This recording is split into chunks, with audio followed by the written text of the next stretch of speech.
right, number one. Are you ready? Are you ready, ready? Are you ready for low prices?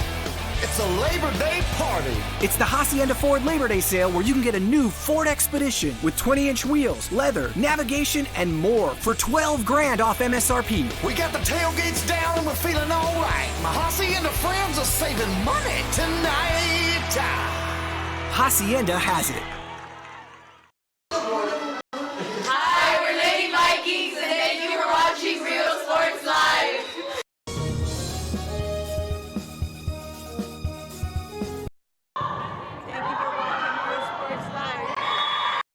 Men, start the new year off right. Alpha Men's Primary Care wants to remind all men it's time for your annual physical. Call to schedule an appointment. It's about the body, mind, and emotion. Stop feeling sluggish, having no energy, or being stressed. Alpha Men's Healthcare believes in a holistic approach to your overall health. Even if you have low testosterone, diabetes, high blood pressure, or gained weight, let Alpha Men's Primary Care help you increase your energy, stamina, endurance, and quality of life. Start feeling young again. Alpha Men's Primary Care is changing the way men's healthcare is done. Hi, we're Robert Bella's favorite hats, and thank you for watching Real Sports Live.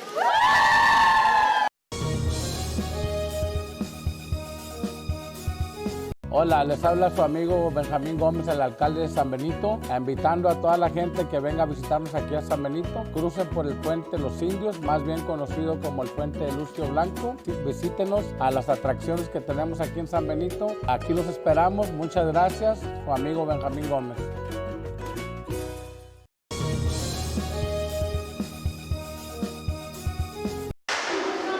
Hi, we're Mackay Bulldogs. Thanks for watching Real Sports Live.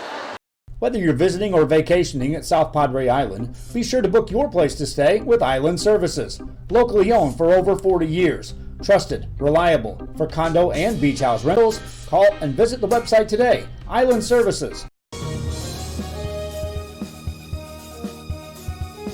Hi, we're the Lady Tigers, and thank you for watching Real Sports Live.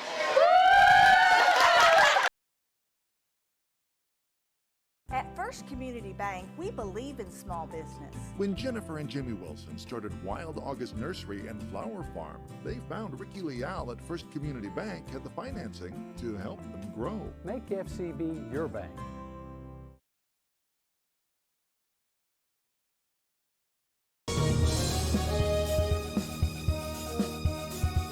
Hi, we're the Isabel. Thank you for watching Real Sports Live. Everyone's a winner at Kano Auto Sales 2 in Harlingen. Choose from a wide selection and score big today on West Expressway 83. Right now, how about this 2015 Chrysler 300S model with a Beat stereo, leather interior, navigation, $57,000, reduced today, $19,999. Or a 2012 Ram 1500, a Lone Star package, 5.7 Hemi engine, a towing package, automatic, $16,499. Or how about a diamond in the rough, 1998 Dodge 3500 dually with a fifth wheel, 4x4, power everything, heavy duty bumper, $14,999. Financing is available with lending for all types. Every deal's a winner at Kano Auto Sales 2, in business since 2002, Harlingen, Texas. Hi, we're Thank you for watching Real Sports Live.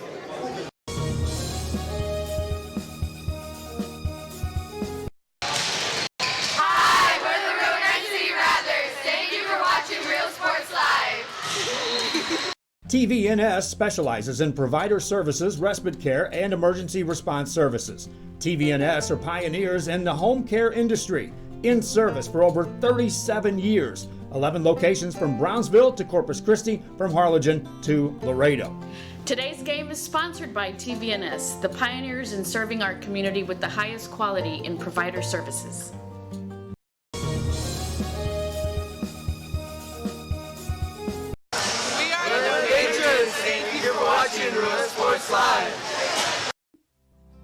Our professional advisors at Employee Retirement Service have been providing financial and retirement planning for many years for employees of different employment.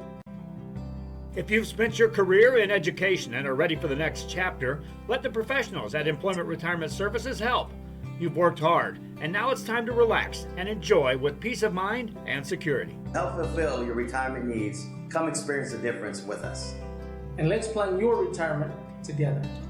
Call us at 956-440-8774 to schedule your appointment today.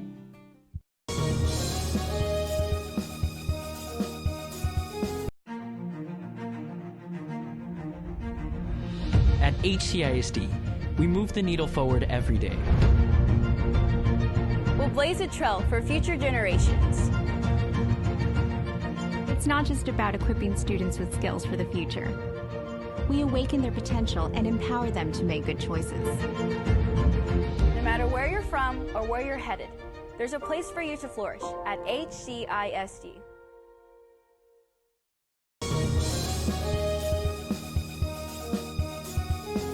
Fans, if you want to look your best at the next game, then let Chewy's Custom Sports go to work for you. From custom designs and graphics to mass production in-house. If it's hats, shirts, buttons, mugs, cups, banners, and more, then Chewy's is there for every team and every sport. A veteran-owned company in touch with the community. It's Chewy's Custom Sports in San Benito. Hi, we're Mission Veterans, and thank you for watching Real Sports Live. Woo!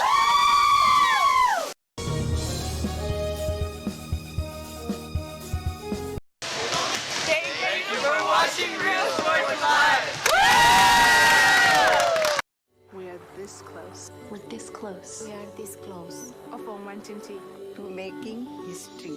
This close to changing the world. We're this close. This close to making sure no child suffers a crippling disease ever again. This close. We are this close to ending polio. Ending polio.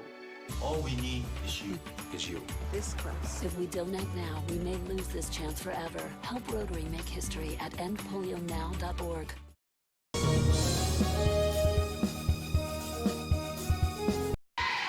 Hi, we're the Lady Diamondbacks, and thank you for watching Real Sports Live. Fishing fans, here's your chance to catch some fish and help out athletes at the same time. Mark the calendar now and plan on attending October 20th as the 3-Up, 3-Down San Perlita Booster Club Fishing Tournament looks to be the biggest and best yet. Located at Laguna Madre Baits in Port Mansfield, Texas, this tournament is set to provide 100% of the proceeds directly to the athletic programs. Artificial lures only with a blackjack format, no fish over 21 inches, $150 per team or boat, maximum 4 people, and the grand champion is a team closest to 63 inches with 1 red trout and 1 flounder. Food raffles, baked goods, a silent auction, and terrific prizes from some great sponsors. Registration is October 19th. The tournament is October 20th. See you there at the 3-Up, 3-Down Fishing Tournament in Port Mansfield, where catching fish is helping athletes in a big, big way.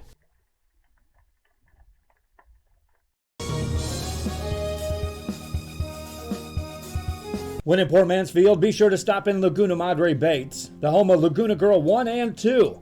They ensure that you have the best when it comes to your fishing needs. Locally caught bait, including live shrimp and croaker. Frozen baits caught locally, frozen shrimp, squid, mullet, and more. Dress the part with full outdoor apparel. Drinks, ice, snacks, groceries, and fishing supplies for any need. Access by road or by boat.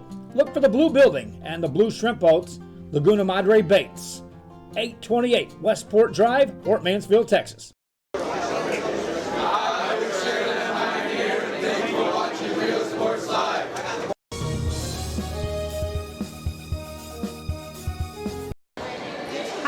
Coach Nava with Westaco East High School. Thank you for watching Real Sports Live. Before you have time to worry, we'll get you taken care of.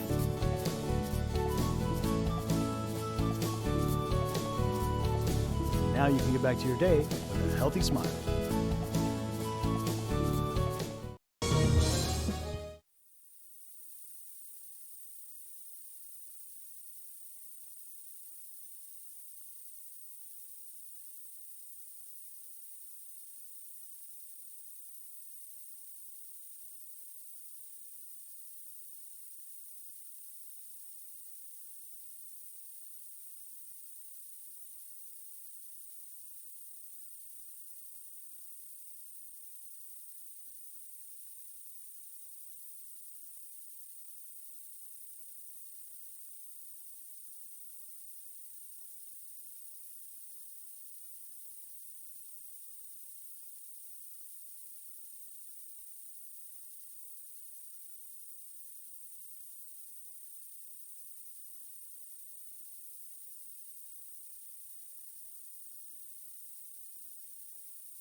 Piece of Cake by Ibarra's in Harlingen is a sweet stop for cakes, cookies, and pastries. The best in town for specialty cakes made to order. Sweetbread, cookies, pies, or how about cupcakes?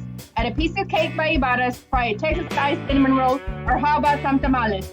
Wedding cakes, graduations, you dream it and they can make it. The best in town is A Piece of Cake by Ibarra's in Harlingen.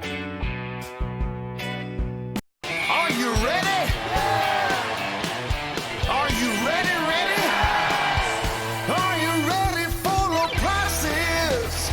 It's a Labor Day party. The Hacienda Ford Labor Day sale is going on now. You can get a new F-150 starting at just $27,995 or 0% interest for 72 months. We got the tailgates down and we're feeling all right. My Hacienda friends are saving money tonight. Hacienda has it.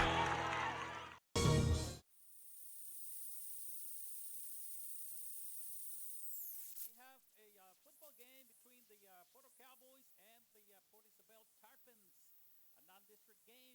You're listening again, realsportslive.com, another edition. Port Isabel Tarpons being the visitor here at the Sun Stadium.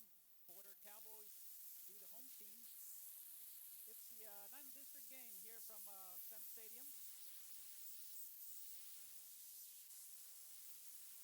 Exciting night here at Sun Stadium. Football is back for Porter Nation and also for the Port Isabel Tarpons.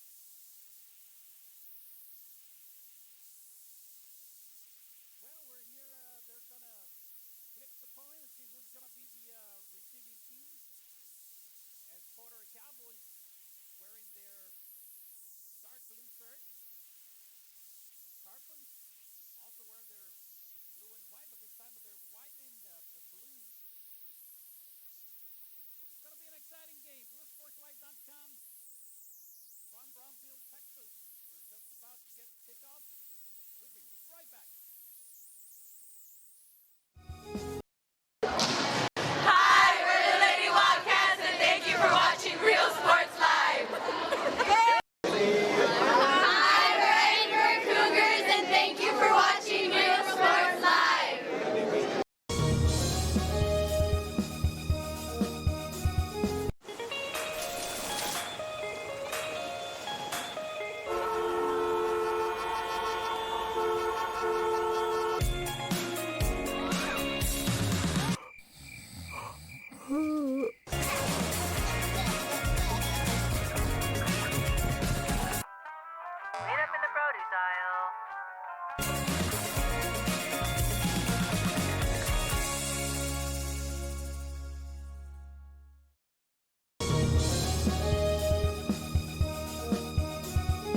Men, start the new year off right. Alpha Men's Primary Care wants to remind all men it's time for your annual physical. Call to schedule an appointment. It's about the body, mind, and emotion. Stop feeling sluggish, having no energy, or being stressed. Alpha Men's Healthcare believes in a holistic approach to your overall health. Even if you have low testosterone, diabetes, high blood pressure, or gained weight, let Alpha Men's Primary Care help you increase your energy, stamina, endurance, and quality of life. Start feeling young again. Alpha Men's Primary Care is changing the way men's healthcare is done.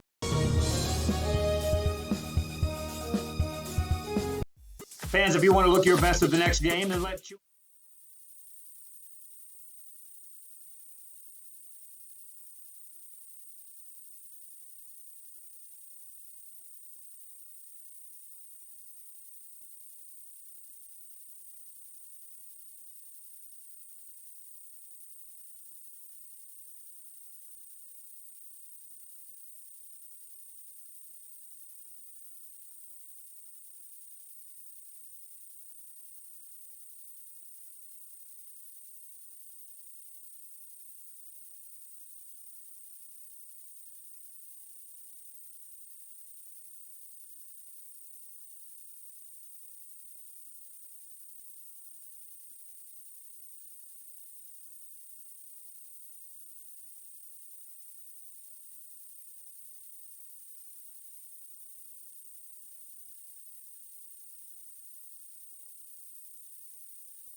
designs and graphics to mass production in-house. If it's hats, shirts, buttons, mugs, cups, banners, and more, then Chewy's is there for every team and every sport. A veteran-owned company in touch with the community. It's Chewy's Custom Sports in San Benito.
Thank you for watching Real Sports Live.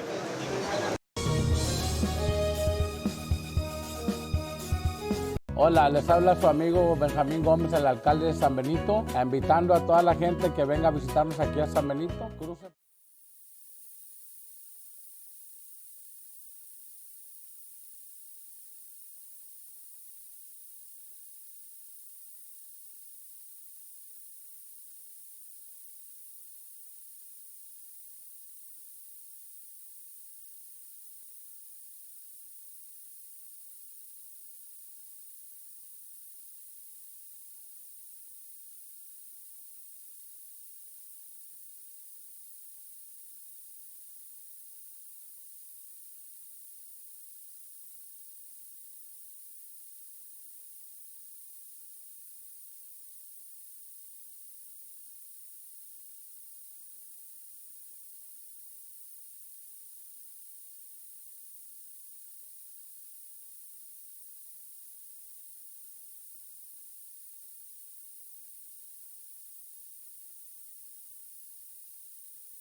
Lustio Blanco. Visítenos a las atracciones que tenemos aquí en San Benito. Aquí los esperamos. Muchas gracias. Su amigo Benjamín Gómez.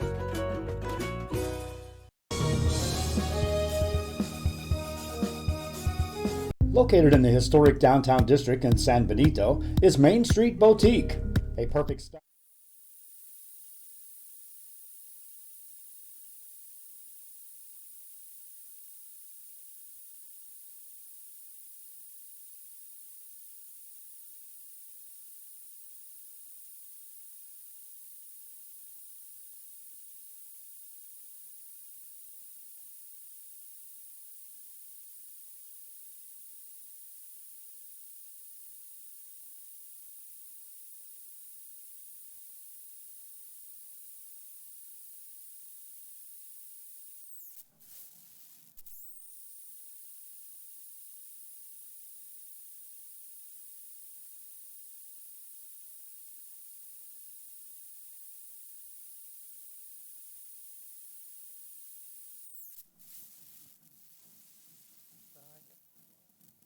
Nino is the running back for the Tarpons.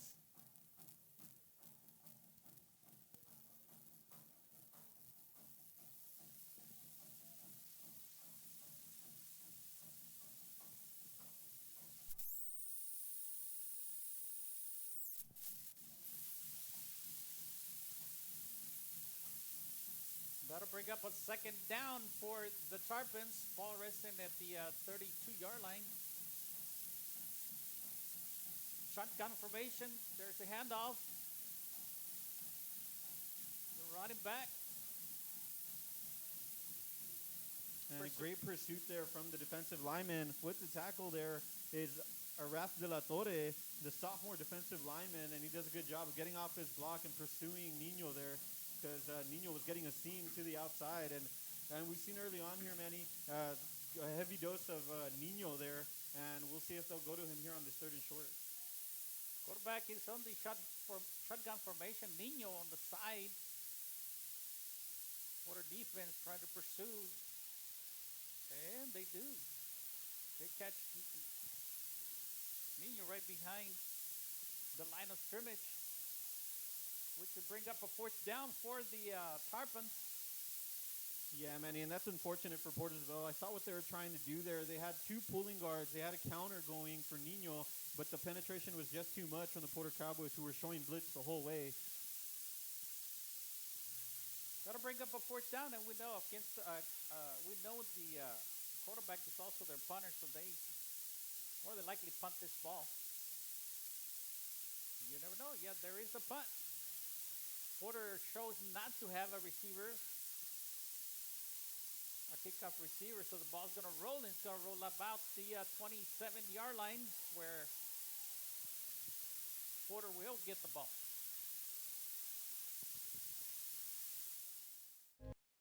And new items coming in every day. Something for everyone. Main Street Boutique in San Benito. Everyone's a winner at Kano Auto Sales 2 in Harlingen. Choose from a wide selection and score big today on West Expressway 83. Right now, how about this 2015 Chrysler 300S model with a Beats stereo, leather interior, navigation, $57,000, reduced today, $19,999. Or a 2012 Ram 1500, a Lone Star package, 5.7 Hemi engine, a towing package, automatic, $16,499. Or how about a diamond in the rough, 1998 Dodge 3500 dually with a fifth wheel, 4x4, power everything, heavy duty bumper, $14,999. Financing is available with lending for all types. Every deal's a winner at Kano Auto Sales 2, in business since 2002, Harlingen, Texas.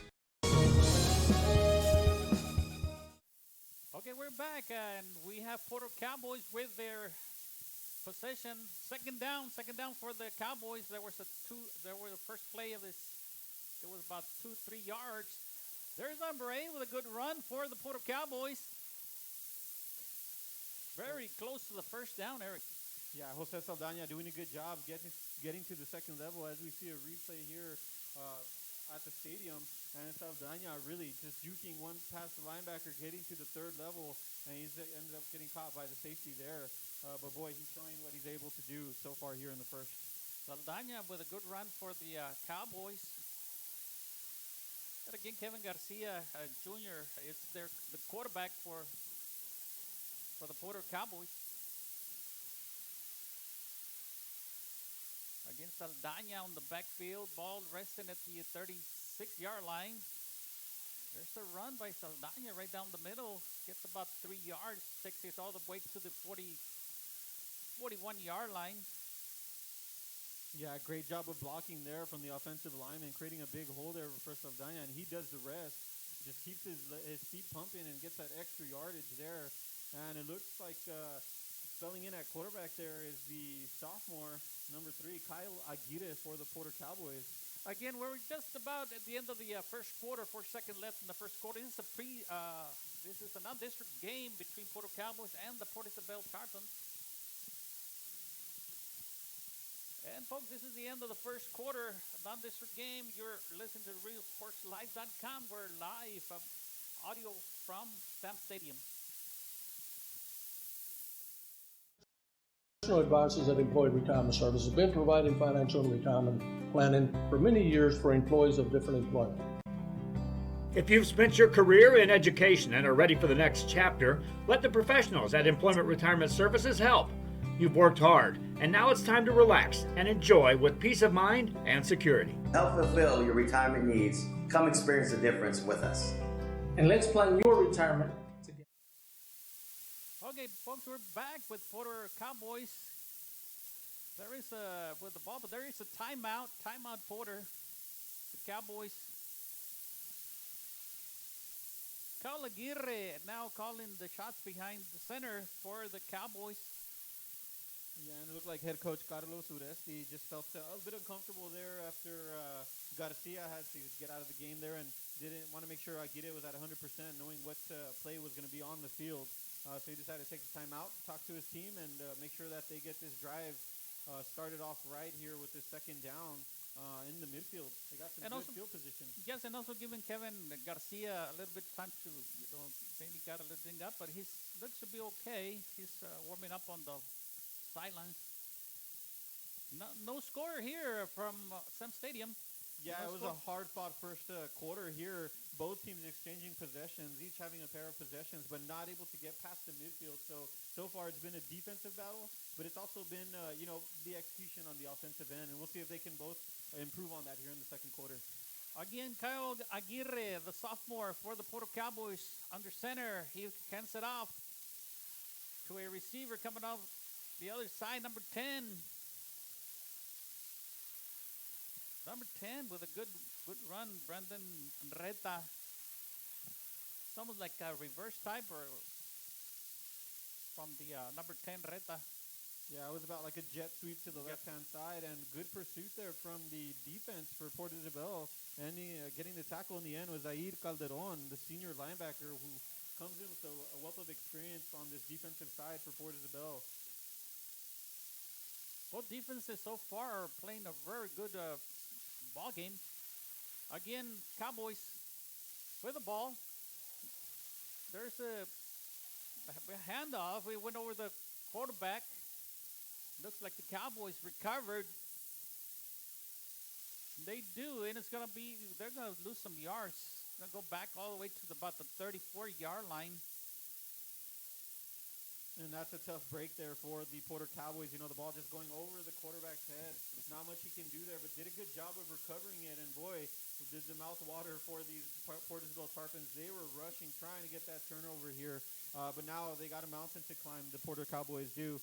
It's going to be a second and long here, Manny. It's going to be a second and 23 for the Porter Cowboys. We're getting a pretty good drive. Now they're back 20 yards back. It almost looked like a miscommunication there between the quarterback. The quarterback kept the ball. Good pursuit by the Tarpon defense. No gain on the play. Yeah, it just looked like Saldaña and Aguirre just weren't on the same page, the quarterback and running back there. And, those are some of the things that can happen, throughout the preseason. You have Garcia, getting all the reps with the first team, and Aguirre just trying to get in there. And it's a bit tough when you're getting into the live action here in varsity level to see if they can get that cleaned up here. They're down and long, 3rd and 23. There's the quarterback finding the receiver, but it's incomplete. That'll bring up a fourth down for the Porter Cowboys. They will have to punt the ball. And boy, what a great play call there from the offensive coordinator, Farrell Williams, for the Porter Cowboys. Wide open, the intended receiver, Brandon Reta, and he ran a beautiful route there. And Aguirre got throwing it a bit too low. It would have been a great gain there for the Cowboys, but now that brings up this fourth down, Manny. Will Camacho back to receive for the Tarpons. There's the punt by number 24. Camacho will get the ball. He did call a fair catch, and they will give it to him about the 27-yard line. We'll see. Good punt. We'll be right back. 40-8774 to schedule your appointment today. Hi, we're the Edinburgh Bobcats. Thank you for watching Real Sports Live.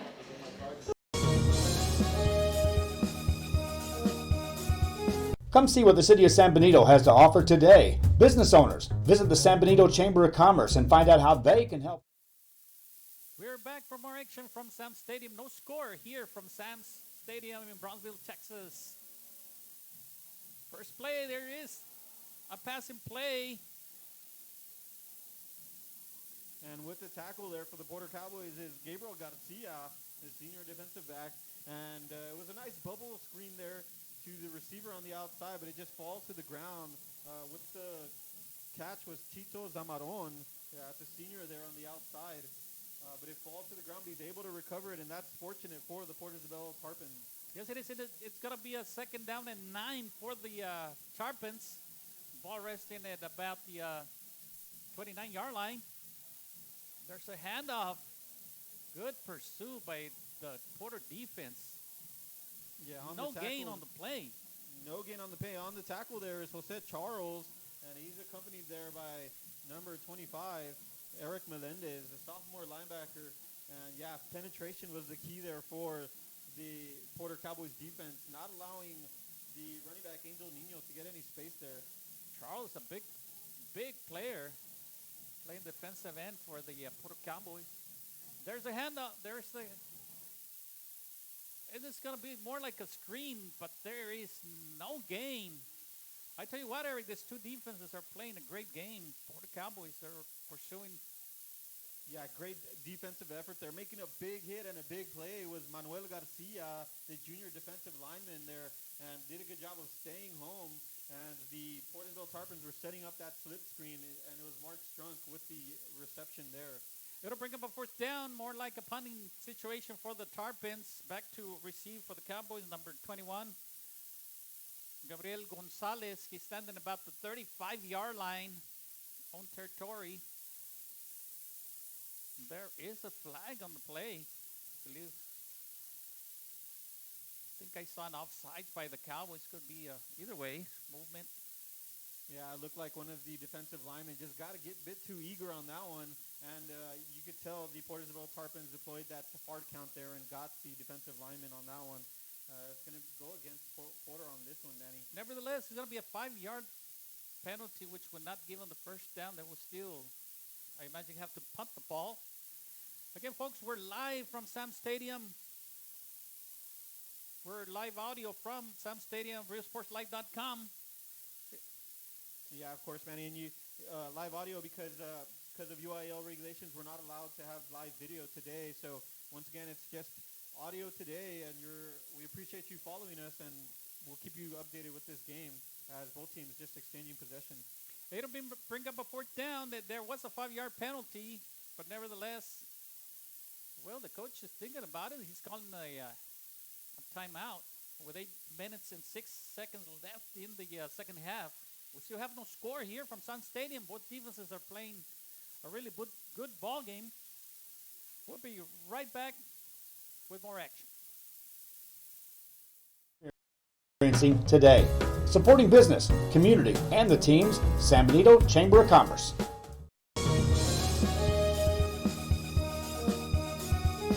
Forever Memories Antiques and Collectibles, located at 237 North Sam Houston in San Benito, is filled with vintage items, collectibles, and a selection of vinyl records that's as good as it gets.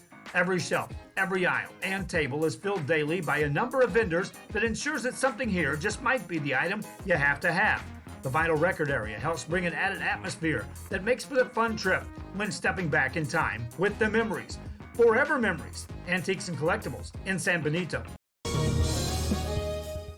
we're live. Fourth down for the Port Isabel Tarpons. Fourth and about 4 fourth and 3, it says on the scoreboard. They are going for it. They went for it. There's the Porter Cowboy defense. They're going to be short, but there is a flag on the play.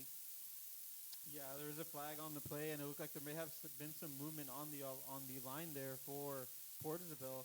So we're going to go ahead and wait to see where this is. This going to go against the defensive lineman or the offensive lineman? And it's going to be a big call here, as this could change the possession here. Looks like they're taking it off against the Cowboys, which is going to give Port Isabel a first down. And boy, that's a huge play there for the Port Isabel Tarpons, and a bit of a mishap there from the defensive line, and we've seen them get caught offside. They're a little anxious. First down for the Tarpons right at the 40-yard line, their own 40-yard line. There is a handoff. Number 8, Saldana doing some hard running right down the middle for about 8 yards. Yeah, and I'll tell you what, Manny, that was a great run there by Saldana. He read the play beautifully. He found the hole. He did the cutback lane, went straight up the middle, ran hard, and took a couple of defenders to bring him down there. Great 8-yard gain there. That'll bring up second and 2 for the Tarpons. Ball resting at the 48-yard line, their own territory. Quarterback keeper for the Tarpons. Good play by the defense. Just short of the first down. Yeah, and that was Joey Kriebum there, the quarterback for Port Isabel Tarpons, trying to get to the outside. Only 2 yards needed. But boy, as we talked about earlier, Porter Cowboys have some speed defensively, and they met him at the line right there, not allowing him to get any further. And now it's going to bring up a crucial third down, Manny. Crucial third down, third and one for the Tarpons. Ball resting right about the 49-yard line, own territory. There's the shotgun formation. Handoff right down the middle. Good pursuit by the defensive side, short of the first down. Yeah, great defensive effort there, getting some penetration, and it looked like Saldana had all the momentum going for him there, but he's met in the backfield by number 42 for the Porter Cowboys. Coming up big was Luis Palacios, the senior linebacker, and now that's going to bring up a big question mark for the offensive coordinator and for the Port Isabel Tarpons. Fourth and about a half a yard.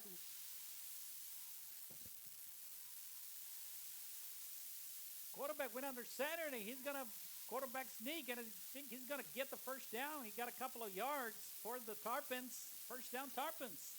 And a great play call there from the offensive coordinator for the Port Isabel Tarpons, and it's just Kriegum getting under center. That's very hard to defend defensively, and he just uses the big offensive line there to just get that extra push, and that's the first down there for Port Isabel. Tarpons marching right down the field. Now they are on Porter territory, 49-yard line. Quarterback on shotgun formation. He's going to throw. Finds the receiver, number 12, at about the 55, running all the way to the 37-yard line. Going to be very close to a first down, Eric. Yeah, it looks like he did get it there, or it's going to be... Yeah, the chains are moving there, and it was a first great down. Passing catch there from Kriegum to Strunk. And Strunk, the slot receiver, doing a good job of cutting upfield, taking a couple of defenders with him. Port Isabel going with a fast tempo offense now. He hands it off to the running back, which gets maybe a yard. Yeah, with the tackle there for the Porter Cowboys, number 55, Luis Armendariz, a senior defensive lineman, doing a good job of getting in the backfield there. It's always difficult when you're running the fast tempo to get those guards pulling there, Manny. That'll bring up second and 10 for the Tarpons. Ball resting at the 37-yard line. There's the handoff. He's going to throw the ball. It's going to be incomplete. Good defensive play, 42 for the Cowboys. Ball is incomplete. It looked like the pass was intended for Angel Nino. It looked like he was lined up there on the left-hand side. It was a wide receiver, number 8. And it just goes a bit too high for him as the quarterback not able to connect there.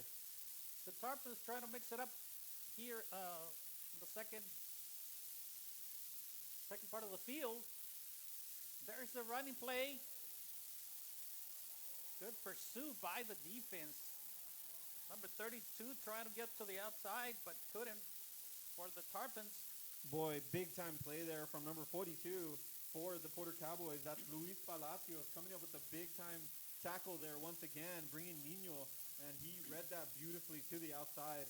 And now that's going to bring up a big question mark here for Port Isabel. 4th down and 11 for the Port Isabel Tarpons. Ball resting at the 38-yard line as Nino lost a yard. Tarpons going for it. At least it looks like it right now because the quarterback is also the punter. No, he's going to decide to punt. There was no quarter with no receiving. Ball is going to rest at about the 10-yard line. And we'll be right back, folks. You're visiting or vacationing at South Padre Island, be sure to book your place to stay with Island Services. Locally owned for over 40 years. Trusted, reliable for condo and beach house rentals. Call and visit the website today. Island Services.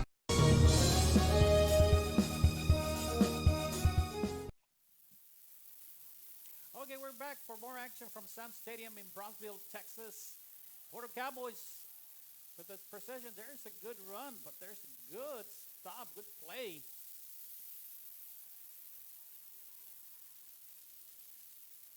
Boy, what an effort there defensively. A textbook tackle there. And it looks like playing both ways there for Port Isabel's Angel Nino on the left-hand side. And he just meets up Saldana and keeps his legs pushing. And that was a great effort there defensively. Kevin Garcia, the quarterback, is back at the under center. Garcia rolling out on the pass, finding number 80 at about the 18-yard line. Number 80 coming up with the catch for the Cowboys. That is Adolfo Gonzalez, I believe that's the tight end. And pushing him out of bounds is Sabas Peña, the sophomore defensive back.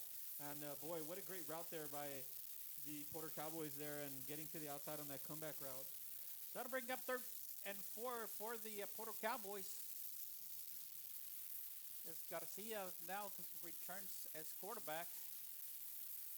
Behind him on the plays, Luis Bustamante, a running back. Good luck. There's a good run by the quarterback. Finally bring it down at the 35-yard line. There is a flag on the play. I believe it's going to be on the defense. Yeah, and once again, we get to see Garcia showing what he can do. Zigzag past a couple of defenders and gets a great gain there for his team. And it looks like there may have been a face mask on that one. But a good tackle there from the defender, but just not able to grab part of the jersey. He was able to get the helmet there. So Garcia is off. We'll see what the flag is, but I think it's going to be a... Well, no, they're tapping it.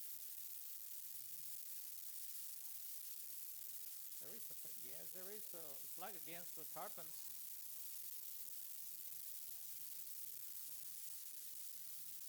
And that'll be a 15-yarder against the Port Isabel Tarpons. And yeah, you know, as you saw the play going, you could tell the player did not mean to grab the helmet, but sometimes it just happens. But now it's always a 15-yarder. Anytime you're pursuing, it's kind of, you know, it's going to happen.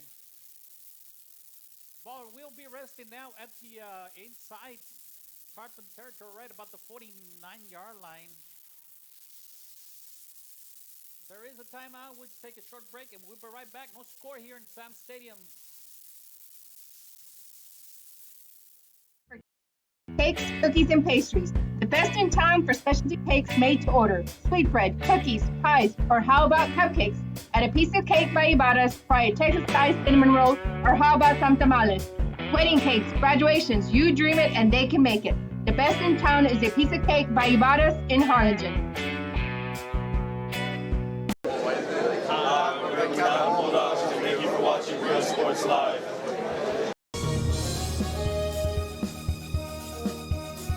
Music lovers, you have to stop and see the assortment of records, tapes, and records memorabilia at Forever Memories today. Located at 230. We're back for more action. The Cowboys have a first down at the 49-yard line. Number 3, the sophomore, throwing the ball, and it's going to be caught at the 19-yard line for the Porto Cowboys. Good play. Sophomore quarterback now, Will Camacho. It's the number 3, Kyle Aguirre, the sophomore, throwing a good pass for the Cowboys. Yeah, and a great reception there from Brandon Dreta, the junior wide receiver for the Porter Cowboys, and a nice pitch and catch there from Aguirre. Right over to the defender. Good catch. Good throw. First down, Cowboys. Cowboys marching right down the field. Running play. There was no gain on the play. Number 9 for the Cowboys. And on the tackle there is Angel Fernandez, the junior linebacker for the Portisville Tarpons. Jose Saldaña, number 8, was the running back. He managed to get about half a yard.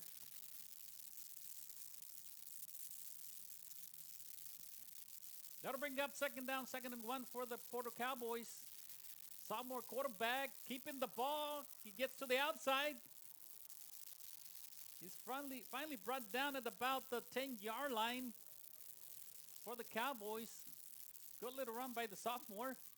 Yeah, and when your number is called, Manny, you got to respond. And so far, Aguirre has been responding here in the second quarter for his team.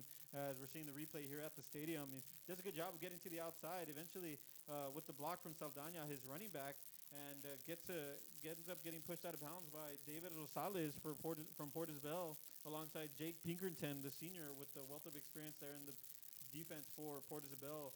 The Cowboys are calling a timeout. They want to make sure they have everything, get it all together, because they do have the ball at the 9-yard line. Well, at the 10-yard line, we'll be right back, folks, with more action here from Sam Stadium. 10,000 records on display and more coming every day. Looking for your favorite album from the past? First pressings, collectibles. How about a 45 with a single you just have to have? Freddie Fender, Johnny Cash, Hank Williams, Elvis, Beatles, blues, rock, classics, Tejano, it's all here. Organized and priced for you. Forever Memories, 237 North Sam Houston, San Benito. Hi, we're Robert Mello's favorite cats, and thank you for watching Real Sports Live. We're back for more action here from Sun Stadium in Brownsville, Texas. 0-0 the score here.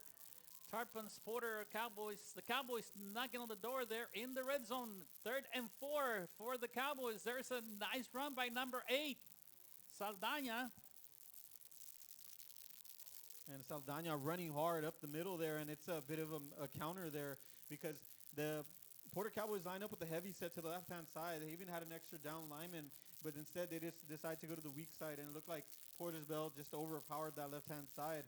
So it was a great gain in the end, but it's still going to bring up this crucial 4th down. 4th and 1, Porter Cowboys going for it now. Quarterback Garcia, 11, going back in action.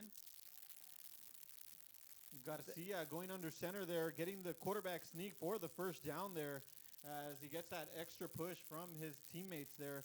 And it's just the momentum from the offensive line blocking there as it's 1 minute and 55 seconds left in the first quarter. Cowboys knocking on the door. They are at the 5-yard line. Again, Garcia back under center. And Garcia hobbling a bit there. Looked like he may have gotten a knock on his ankle, but boy, he's a warrior, and he's out there leading his team here in the red zone. He's in the shotgun formation. Hands it off to number 7. Very close to the end zone. Touchdown, Porto Cowboys. They are on the scoreboard. Good run there by number 7, Brian Franco. Franco, the running back. And Franco gets his number called here in the red zone, and boy, does it pay off here as he runs very hard to the right-hand side as they had a double tight end set there with two fullbacks. And it's just the offensive line creating an extra push there. And the pulling guard, number 79 for the Porter Cowboys, getting that block, Adam Gonzalez. Great job by the senior. There's the extra point. And it's good. We have a 7-0 score here from Porter, from Sam Stadium in Brownsville, Texas. First score of the game. 1 minute and 33 seconds left in the first half. 7-0, Cowboys on top. We'll be right back.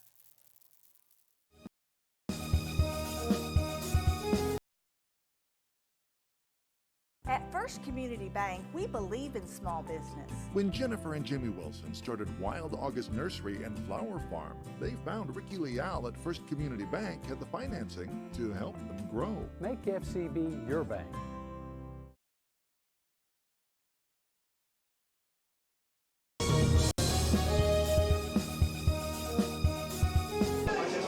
Hi, we're Sherryland Rattlers, and thank you for watching Real Sports Live.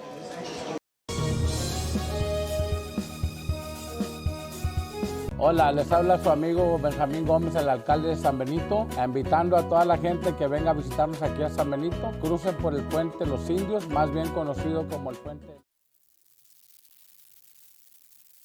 Okay, folks, we're right back with more action. Porter has just scored the first points out the game, 7-0. We have a score with 1 minute and 33 seconds left in the first half. 23 back to kick off for the Porter Cowboys. Receiving at about the 15-yard line. Number 12, he could go all the way. Number 23 is on his way. He's all the way to the 30, 20, 10-yard line. Touchdown for the Tarpons. Touchdown for the Tarpons. Good run by Max Strunk, taking it all the way to the house. And boy, what a spectacular return there from Mark Strunk. He gets past one defender and he finds a seam there and he just shows the speed he has, getting past the kicker and taking it to the house. And boy, was there a couple of Porter Cowboys nearly getting a shoestring tackle there, but Strunk showing some great balance to finish off that play.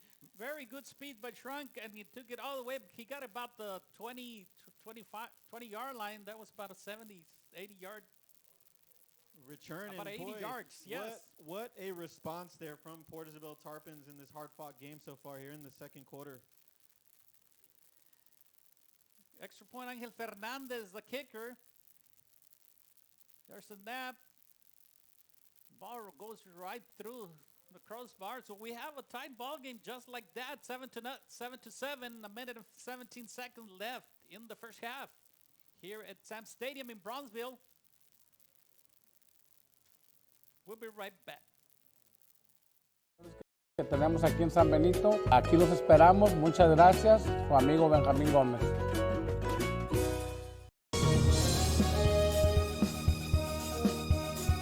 TVNS specializes in provider services, respite care, and emergency response services. TVNS are pioneers in the home care industry, in service for over 37 years. 11 locations from Brownsville to Corpus Christi, from Harlingen to Laredo. Today's game is sponsored by TVNS, the pioneers in serving our community with the highest quality in provider services.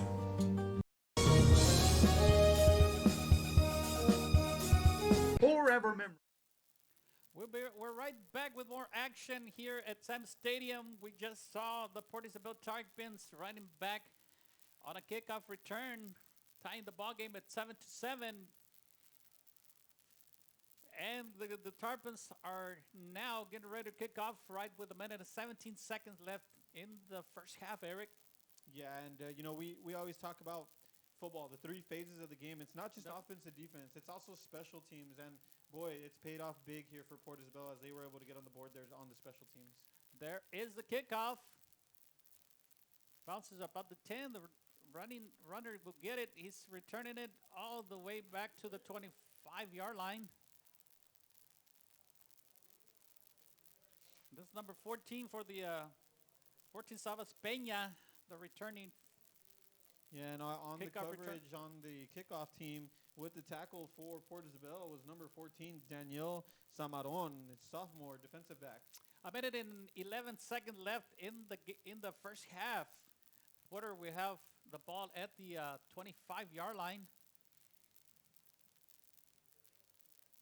Two receivers to the left, one to the right. The run back on the backfield, sophomore quarterback, back under center, Will Camacho.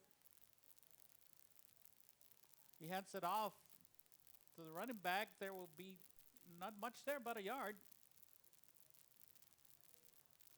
Yeah, and that's Kyle Aguirre under center, handing the ball off to Saldana, who gets swallowed up there with only about 2 or 3 yards gained there. And boy, Portisville has a big defensive line, so it's very hard to get past that first level of the defense. Again, Kyle Aguirre under center, 11 Garcia. He's a little shaking up a little bit, going in and out.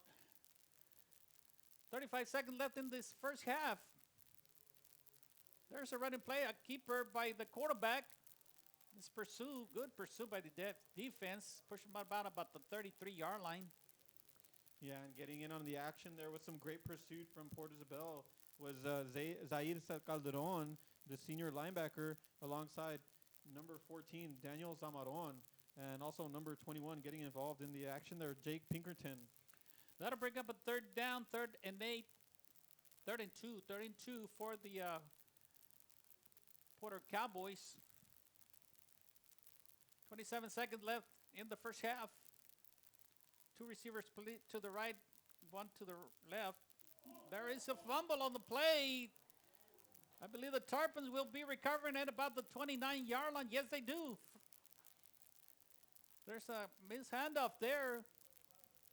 Yeah, and it just looked like that exchange was never clean there between Kyle Aguirre and the running back, and the ball just pops up as a gift there for the Port Isabel Tarpons. Nobody from the Porter Cowboys was in the area, but boy, nice heads-up play there from the defensive lineman to just fall on that one, and now they're in prime real estate here with about 20 seconds left here to try to get something on the board and possibly take the lead, Manny.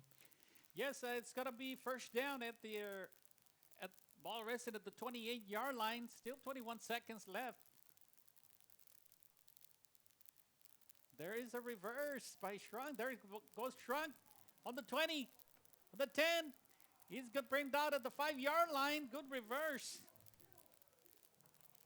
And clock continues to run, Manny. We got down to 10 seconds, 8 seconds. 11 seconds against the ball. The clock stops on a first down. And they will reset it. But I believe the Tarpons are going to take a timeout. Nice heads-up play there from the coaching staff for the Tarpons, taking a timeout there. But, boy, what a story it's been here late in the second quarter, Manny. It's Mark Strunk, the speedster slot receiver, showing his athleticism there. And a great play call there from the offensive coordinator for Port Isabel. On that play, he brought him off the receiver slot and came up almost like a reverse. And Shrunk, with that speed, took it all the way to the 5-yard line. Yeah, and for the Porter Cowboys, coming up with the big tackle there was number 14, Sabas Peña, the sophomore defensive back. If he doesn't make that tackle, Strunk is in the end zone, Manny. Now they have a first and goal, ball resting at the 4-yard line. Still 11 seconds left in the first half. Quarterback on the shotgun formation. He hands it off. Touchdown there for the Port Isabel Tarpons, as that's Mark Strunk, as we just finished talking about him. Comes up big here, and boy, it fooled the defense there, Manny. It was a fake handoff to Nino to the outside, but with only 10 seconds, it was a passing down, and it's a quick flick by the quarterback, Krebum, and it finds his intended receiver, Strunk, right up the middle on a slant route for a touchdown. Touchdown, Port Isabel. They are on top of this one, 13-7. Here is the extra point. There's a kickoff. And it's good. 14-7 is the score, and there is still 8 seconds left in the first half. Yeah, and, as you can tell, with turnovers are huge, Manny, when it comes to football, especially in high school football. The momentum will kill you. But in this case, it was a fumble on the ground put between that exchange on the offense, and it led to points here for Port Isabel. But a credit to the offense for Port Isabel, really just executing on that drive with 2 huge plays. The first, the reverse to Strunk, and showing the speed there, and then the second play in the goal line, designed perfectly, faking the handoff to Nino, and then finding Strunk wide open in the middle. Trunk having a good first half so far. You can see the speed he has, and they're using him here right before halftime. Again, we have 8 seconds left, and they will kick it off to the Porter Cowboys. 14-7, our score here at Sam Stadium. And it looks like back to receive is going to be Jorge Flores, the junior running back for the Porter Cowboys.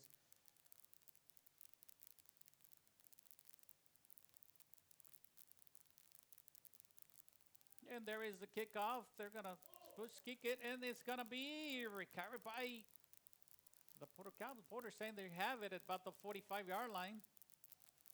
And boy, did that look close, Manny. That is very close. It could be either team on the falling on that one, but the Porter players coming out of bounds saying that they got it.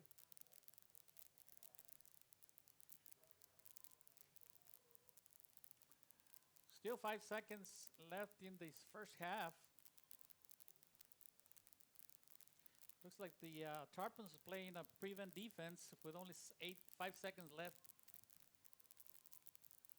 Yeah, I wouldn't be surprised to see Porter probably just take a knee here and go into to halftime. But yeah, Port Isabel preparing nonetheless with the prevent defense here. But man, both of these teams leaving it late here, Manny, in this first half and the second quarter. The first half was just exchanging possessions, very hard-fought battle defensively, and now both offenses erupting here late in the second quarter. Yes, they do it, and we have a 14-7 score. And like you say, Eric, they're probably going to take a knee. Well, they're going to hand it off right down the middle. 28 taking it all the way to Tarpon territory, but his clock is going to run out. And we are at halftime here at Sam Stadium. 14-7 is the score. The Port Isabel Tarpons 14, Porter Cowboys 7. We'll be right back with more action. Sam Houston in San Benito is filled with vintage items, collectibles, and a selection of vinyl records that's as good as it gets.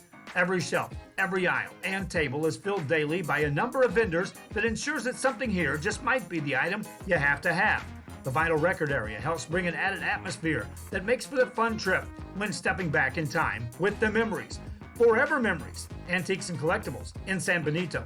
Hi, we're PSJ Southwest Javelinas, and thank you for watching Real Sports Live. J's up!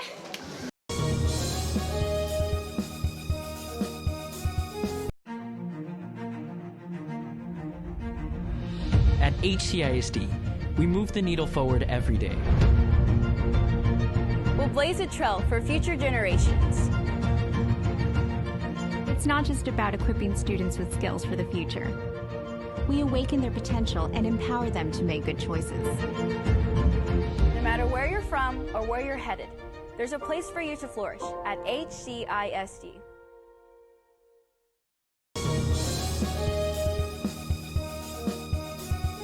Come see what the City of San Benito has to offer today. Business owners, visit the San Benito Chamber of Commerce and find out how they can help you be a part of the new and exciting growth the city is experiencing today. Supporting business, community, and the teams, San Benito Chamber of Commerce.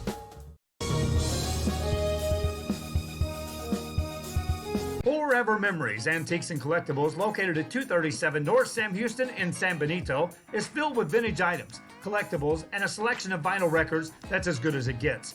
Every shelf, every aisle, and table is filled daily by a number of vendors that ensures that something here just might be the item you have to have. The vinyl record area helps bring an added atmosphere that makes for the fun trip when stepping back in time with the memories. Forever Memories, Antiques and Collectibles in San Benito. Music lovers, you have to stop and see the assortment of records, tapes, and records memorabilia at Forever Memories today. Located at 237 North Sam Houston in San Benito, Texas, there's over 10,000 records on display and more coming every day. Looking for your favorite album from the past, first pressings, collectibles? How about a 45 with a single you just have to have? Freddie Fender, Johnny Cash, Hank Williams, Elvis, Beatles, blues, rock, classics, Tejano, it's all here. Organized and priced for you. Forever Memories, 237 North Sam Houston, San Benito. Hi, we're Rodney Huskies, and thank you for watching Real Sports Live.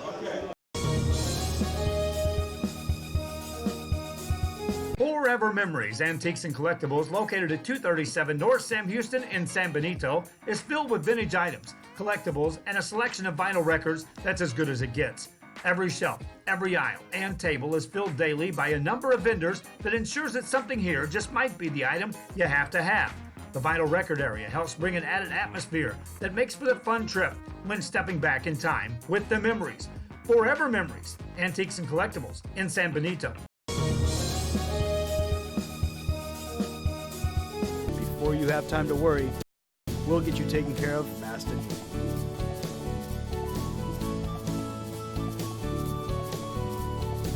Now you can get back to your day with a healthy smile. Hi, we're Brownsville veterans, and thanks for watching Real Sports Live.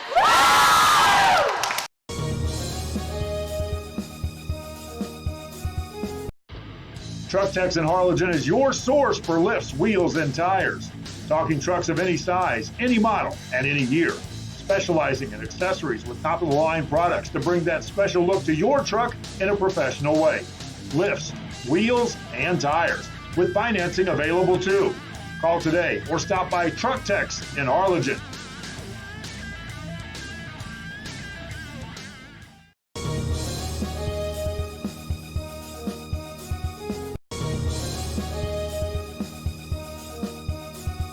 Music lovers, you have to stop and see the assortment of records, tapes, and records memorabilia at Forever Memories today.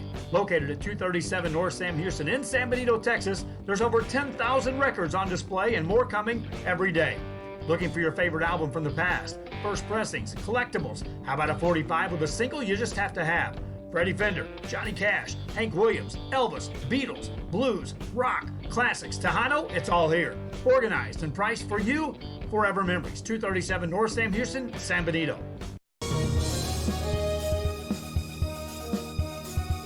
Come see what the City of San Benito has to offer today. Business owners, visit the San Benito Chamber of Commerce and find out how they can help you be a part of the new and exciting growth the city is experiencing today. Supporting business, community, and the teams, San Benito Chamber of Commerce.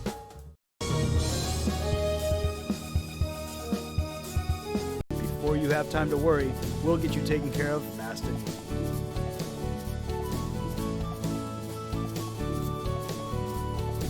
Now you can get back to your day with a healthy smile.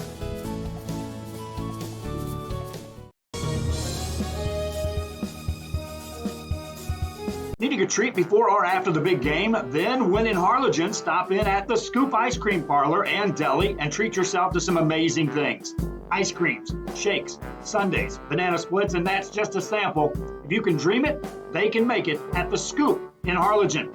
From the deli comes a variety of sandwiches that is sure to bring you back for more. Hamburgers and hot dogs served every day.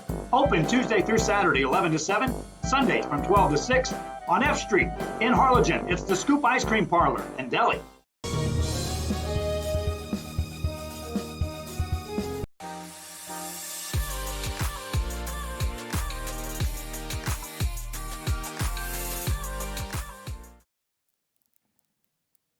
Okay, folks, we're back at Sam's Stadium here in Brownsville, Texas, where we have a score of 14-7.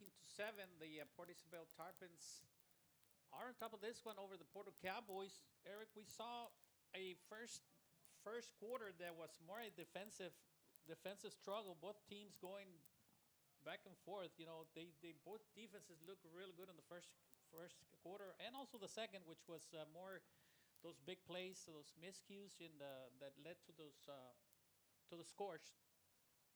Yeah, definitely. As you described it, Manny, it was a hard-fought battle in the first half defensively. I don't even think each team got past the 50-yard mark on that one. It wasn't until the second quarter, and that's just a testament to what they can do defensively for both teams, coming out with lots of experience. I believe both of them coming with about 6 or 7 starters returning, and that's what really shows here. 6 for Porter and 8 for Port Isabel. So, you know, that's very tough to overcome offensively. But, yeah, as you said, 3 late scores in the second quarter, and it's more about some of the miscues, as you mentioned. Of course, the Porter Cowboys having a fumble there, and then also special teams. You know, that's a big part of a game for any team. You got to play the 3 phases, and so far, Porter, you know, just after playing very good defensively and then offensively to get that first touchdown and the first score of the night. It was just a great response from Port Isabel to force a turnover, get some points on the board, and then really is that big play by Mark Strunk, the slot receiver for the Port Isabel Tarpons. I tell you what, Mac Trunk, it's starting to come along big, a good speedy receiver, and that kickoff return really turned things around for the Port Isabel Tarpons. I mean, the Cowboys had just scored. They had the momentum going, and then here comes the kickoff, and Trunk just took it all the way for about 80 yards, I believe it was, and then scoring that second touchdown on that right before halftime. It turned the game around, but you know what? It's still a 14-7 game, not a bad game. I mean, it's still a close game, and Porter can easily, come and tie it.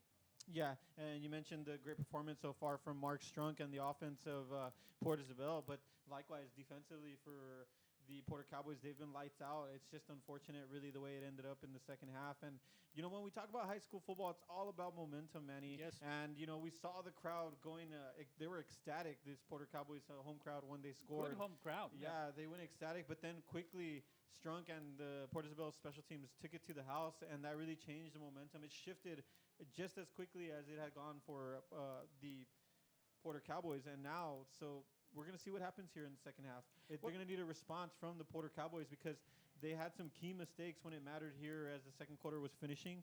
And now they're going to have to come out and clean those things up, but also get that look at that positive drive they had there with Kevin Garcia capping it off in the red zone with the run up the middle from the running back.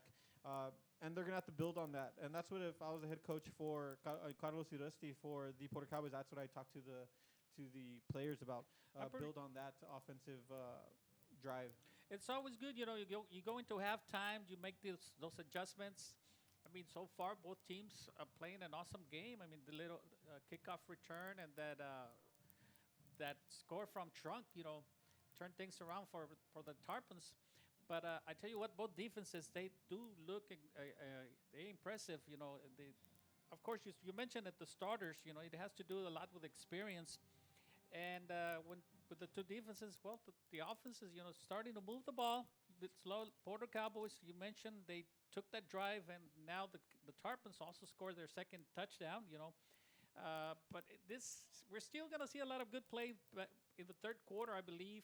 This is their first game of the season for both teams. So there's some wrinkles there.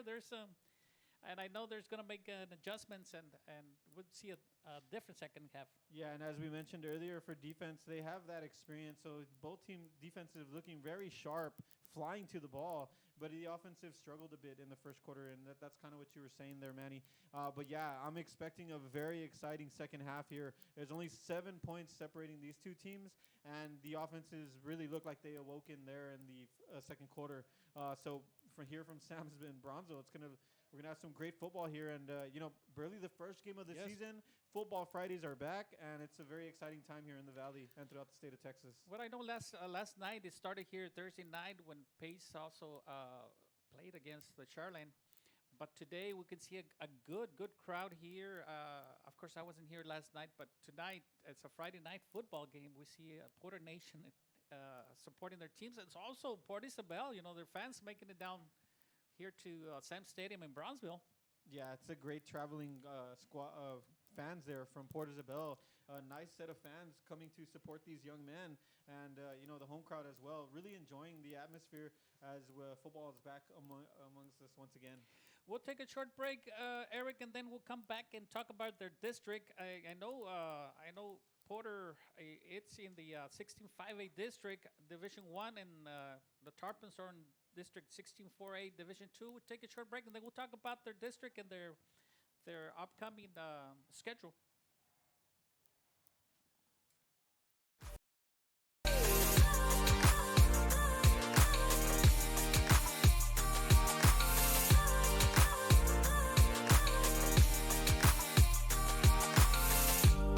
South Padre Island Golf Club. Come for a visit.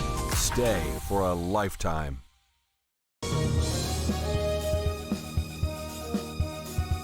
Located in the historic downtown district in San Benito is Main Street Boutique.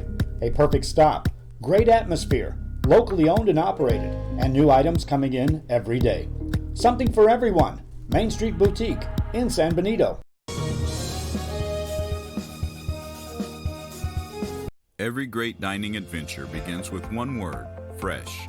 At the Sea Ranch, we combine a fresh, inviting atmosphere with chef-inspired cuisine prepared from the freshest local shrimp, oysters, snapper, and mahi-mahi. Our salmon, Alaskan king crab, and live Maine lobsters are flown in fresh. A local favorite for over 30 years, the Sea Ranch. Come enjoy a fresh experience.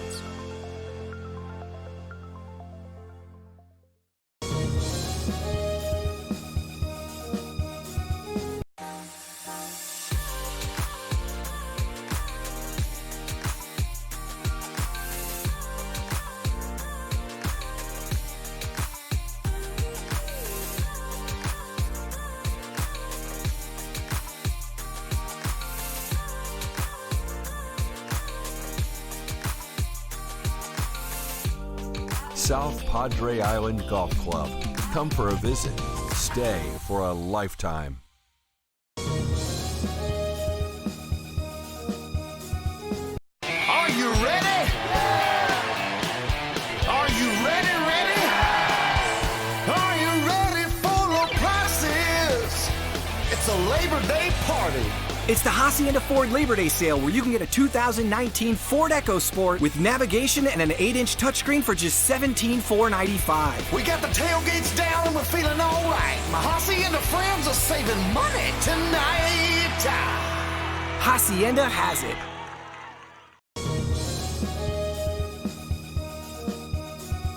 Needing a treat before or after the big game? Then, when in Harlingen, stop in at the Scoop Ice Cream Parlor and Deli and treat yourself to some amazing things. Ice creams, shakes, sundaes, banana splits, and that's just a sample. If you can dream it, they can make it at the Scoop in Harlingen. From the deli comes a variety of sandwiches that is sure to bring you back for more. Hamburgers and hot dogs served every day. Open Tuesday through Saturday, 11 to 7, Sundays from 12 to 6. On F Street in Harlingen, it's the Scoop Ice Cream Parlor and Deli.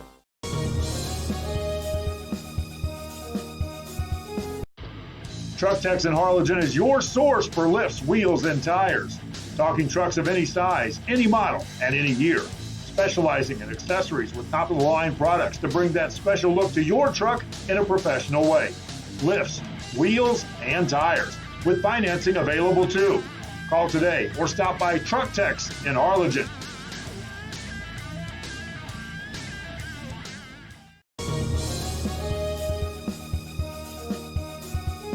A Piece of Cake by Ibarras in Harlingen is a sweet stop for cakes, cookies, and pastries. The best in town for specialty cakes made to order. Sweetbread, cookies, pies, or how about cupcakes? At A Piece of Cake by Ibarras, try a Texas-style cinnamon roll, or how about some tamales? Wedding cakes, graduations, you dream it and they can make it. The best in town is A Piece of Cake by Ibarras in Harlingen.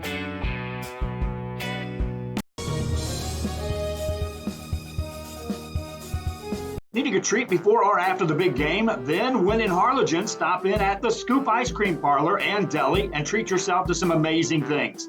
Ice creams, shakes, sundaes, banana splits, and that's just a sample. If you can dream it, they can make it at the Scoop in Harlingen.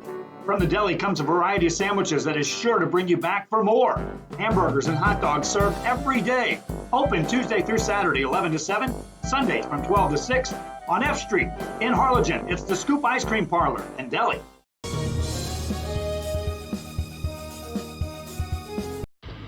Truck Techs in Harlingen is your source for lifts, wheels, and tires.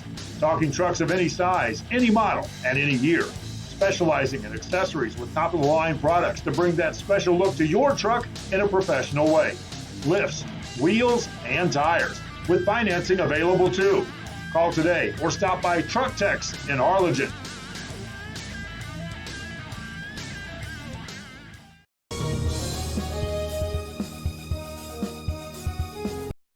Before you have time to worry, taken care of fast and easy.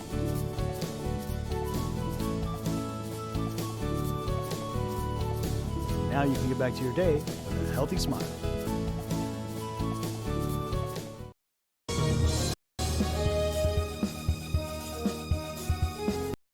Located in the historic historic downtown district in San Benito is Main Street Boutique.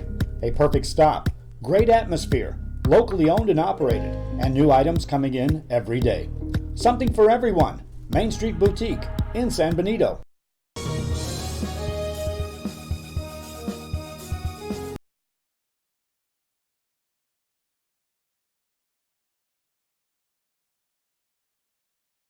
At First Community Bank, we believe in small business. When Dr. Armando Salazar decided to build new dental offices in Port Isabel, John Reed at First Community Bank had the perfect financing options. Make FCB your bank.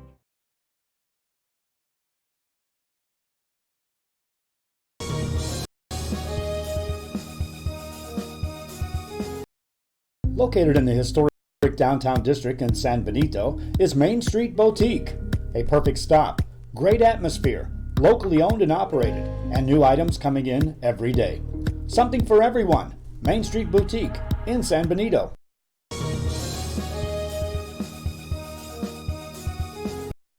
Come see what the City of San Benito has to offer today. Business owners, visit the San Benito Chamber of Commerce and find out how they can help you be a part of the new and exciting growth the city is experiencing today.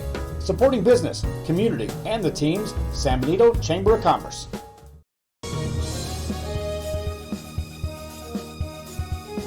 Every great dining adventure begins with one word: fresh. At the Sea Ranch, we combine a fresh, inviting atmosphere with chef-inspired cuisine prepared from the freshest local shrimp, oysters, snapper, and mahi-mahi. Our salmon, Alaskan king crab, and live Maine lobsters are flown in fresh. A local favorite for over 30 years, the Sea Ranch. Come enjoy a fresh experience.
It's the Hacienda Ford Labor Day sale where you can get a new Ford Expedition with 20-inch wheels, leather, navigation, and more for $12,000 off MSRP. We got the tailgates down and we're feeling all right. My Hacienda friends are saving money tonight.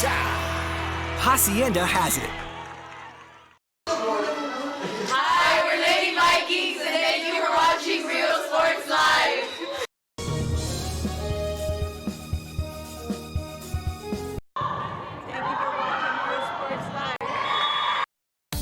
Start the new year off right. Alpha Men's Primary Care wants to remind all men it's time for your annual physical. Call to schedule an appointment. It's about the body, mind, and emotion. Stop feeling sluggish, having no energy, or being stressed. Alpha Men's Healthcare believes in a holistic approach to your overall health. Even if you have low testosterone, diabetes, high blood pressure, or gained weight, let Alpha Men's Primary Care help you increase your energy, stamina, endurance, and quality of life. Start feeling young again. Alpha Men's Primary Care is changing the way men's healthcare is done.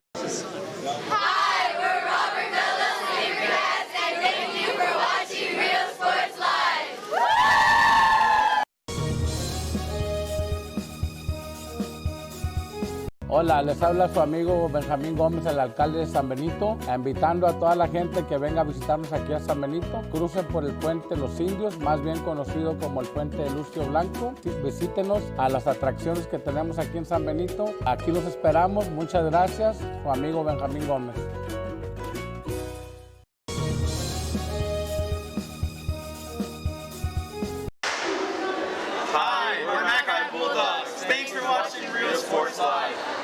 Whether you're visiting or vacationing at South Padre Island, be sure to book your place to stay with Island Services.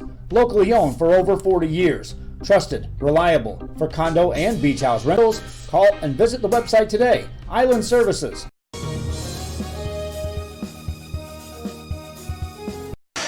Hi, we're the Lady Tigers, and thank you for watching Real Sports Live. At First Community Bank, we believe in small business. When Jennifer and Jimmy Wilson started Wild August Nursery and Flower Farm, they found Ricky Leal at First Community Bank had the financing to help them grow. Make FCB your bank.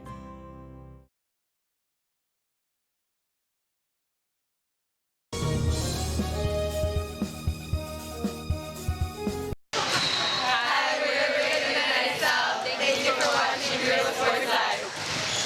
Everyone's a winner at Kano Auto Sales 2 in Harlingen. Choose from a wide selection and score big today on West Expressway 83. Right now, how about this 2015 Chrysler 300S model with a Beats stereo, leather interior, navigation, $57,000, reduced today, $19,999. Or a 2012 Ram 1500, a Lone Star package, 5.7 Hemi engine, a towing package, automatic, $16,499. Or how about a diamond in the rough, 1998 Dodge 3500 dually with a fifth wheel, 4x4, power everything, heavy duty bumper, $14,999. Financing is available with lending for all types. Every deal's a winner at Kano Auto Sales 2, in business since 2002, Harlingen, Texas. Hi, we're the Resident Matters. Thank you for watching Real Sports Live.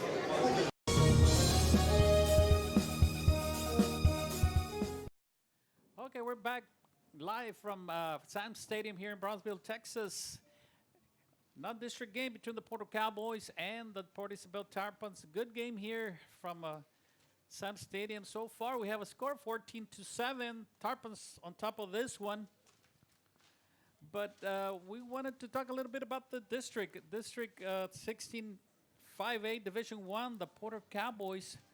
They will be playing in the district where it is Mission Veterans, Brownsville Veterans. There's also Pace, which played last night, La Jolla, Palmview, Donna High, Rio Grande City, PHA Southwest, PHA Memorial, and Lopez. So Port Cowboys, they are in a tough district, Eric. Yeah, and as you said, we're going to start off with the Porter Cowboys. And, you know, last year they went 1-9. And we hear in the newspaper articles, head coach Carlos Ireste really wanting to improve. And they felt that their team wasn't a 1-9 team. They felt that this year might be their year to be able to improve and possibly make a playoff push. But, of course, it's a very tough 16 5A Division 1. Well, we saw what Mission Veterans did last year, of course, and they are in a tough district. We're seeing their improvement tonight. Well, we're seeing their improvement tonight, Eric, of what we saw from last year. You know, all those returnees they're getting back. They do have a good team this year, and competing in a district like that, as tough as that one, you know, it's tough. But I know Porter will be competing this year. Yeah, and as you mentioned, the Mission Veterans, the big team in the district, of course, because back-to-back they've been getting to the playoffs. But, of course, they did graduate Landry Gilpin, so we'll see how that affects them in the district race. But for the Porter Cowboys, they got Kevin Garcia, a 3-year starter, one of the most experienced quarterbacks in the district. It's just if they can keep him healthy, keep him going. And, well, defensively, as we mentioned earlier, they got 6-7 starters returning, so they got a nice core to build off of and possibly make a playoff push. Yep, well, they got Mission Veterans. They got Brownsville Veterans. You know, another good team from the Valley. Pace, you know, you got Pace, La Jolla, Palmview, and Donna High. Pretty tough teams. Rio Grande City and PHA Southwest, PHA Memorial, and Lopez. Lopez also is a tough team. Yeah, Lopez last year, getting to see them here in Brownsville Sam Stadium throughout the season. Just unfortunate to not get into the playoffs. And it ended up being the 4 playoff teams, the Pace Vikings, Palmview Lobos, and then, of course, Mission Veterans and Brownsville Veterans. So, of course, those 4 teams are the big, teams to watch out for. Yes. But Porter's going to need to try to get into the mix of that. But it's a gauntlet, man. He's 16 5A Division 1. It's one of the toughest districts in the region, really. Yep, and let's talk about the Port Isabel Tarpons. What can we say about the Tarpons? That tradition also they have, but they are also playing a really, really tough district. We got Raymondville, which was the district champion. We have Rio Hondo, Progreso. You know, all those 4 teams, and of course, when we talk about it, all 4 teams are already in the playoffs. Yeah, we talked about it earlier on the way to the game. They're thinking about playoffs, because they're going to be in the mix. They're going to be in the playoffs. They know that for sure. But of course, head coach Strunk, as mentioned in the articles in the newspaper, he's not going to be swayed by that. He wants to make sure his team is prepared. So they got a very long non-district schedule. Of course, the 4-team district is very unusual. So they have to schedule 7 teams in the district. But for Port Isabel, as you mentioned, they got that rich tradition throughout the Rio Grande Valley. They're going to want to build on that, and I'm sure it's a big motivating factor for a lot of these players. Well, what can you say, Port Isabel, the tradition? You talk about Raymondville, that tradition they have in Raymondville so many years, back in the 70s, the 80s, they were so strong. And just like Port Isabel, what can you say about Rio Hondo? Rio Hondo, the team of the 80s and the 90s and the 2000s, Yeah, and Rio Hondo, of course, these past few years has been very strong. And last year, Raymondville, came out the big surprise. They were solid, had a great season, and now it's going to be a very tough 3-way, 4-team district to try to come up on top of that. But I'm sure every team is thinking of a district title at this point. Sure. That's what they're playing for. And then Progreso, of course, Progreso also, can also be a sleeper and come back and be one of those teams. We see Port Isabel here tonight. Port Isabel playing, of course, a team which is in a different district, a bigger district. And so far, Port Isabel is also looking very good, very, very impressive. Yeah, it's a credit to what they're doing over there at Port Isabel with head coach Strunk and his staff, his coaching staff. These guys are going toe-to-toe here with a bigger program in the Porter Cowboys. But as you said, they have that tradition. They're going to be good year in, year out. And for Porter, for head coach Carlos Uresti and his coaching staff, this is a big test for them, too. It'll help them prepare as they go into the district season, facing a very talented squad in Port Isabel. I tell you what, their defense and on both sides of the ball, Porter also looks very impressive. They have that number 55 on defense, doing some good plays. Their linebacking crew, their secondary, they're looking pretty good on defense. And what can you say about the offense? You mentioned the quarterback, Yeah, Kevin Garcia, he's not only the leader, he's a leader on and off the field. You can just tell the aura that he has around him. The players react to the way he responds, and it's really the engine of the offense for the Porter Cowboys, and we're going to get a chance to see him here. We're getting ready for the kickoff of the second half. 10 for the Port Isabel. Fernandez kicking off. Ball is sailing out of bounds at about the 20-yard lines, and of course it's going to be a creative flag. And I believe they'll be starting at the 30-yard line. For the Porter Cowboys, first possession, they defer to the second half, so they will be getting the ball, the Cowboys, at about the 30-yard line, where they have their first possession of the second half. Yeah, and I'm eager to see how they're going to react here. We talked about it at halftime, the adjustments. What are they going to do offensively to make some adjustments? Maybe it's on the blocking scheme with the offensive linemen.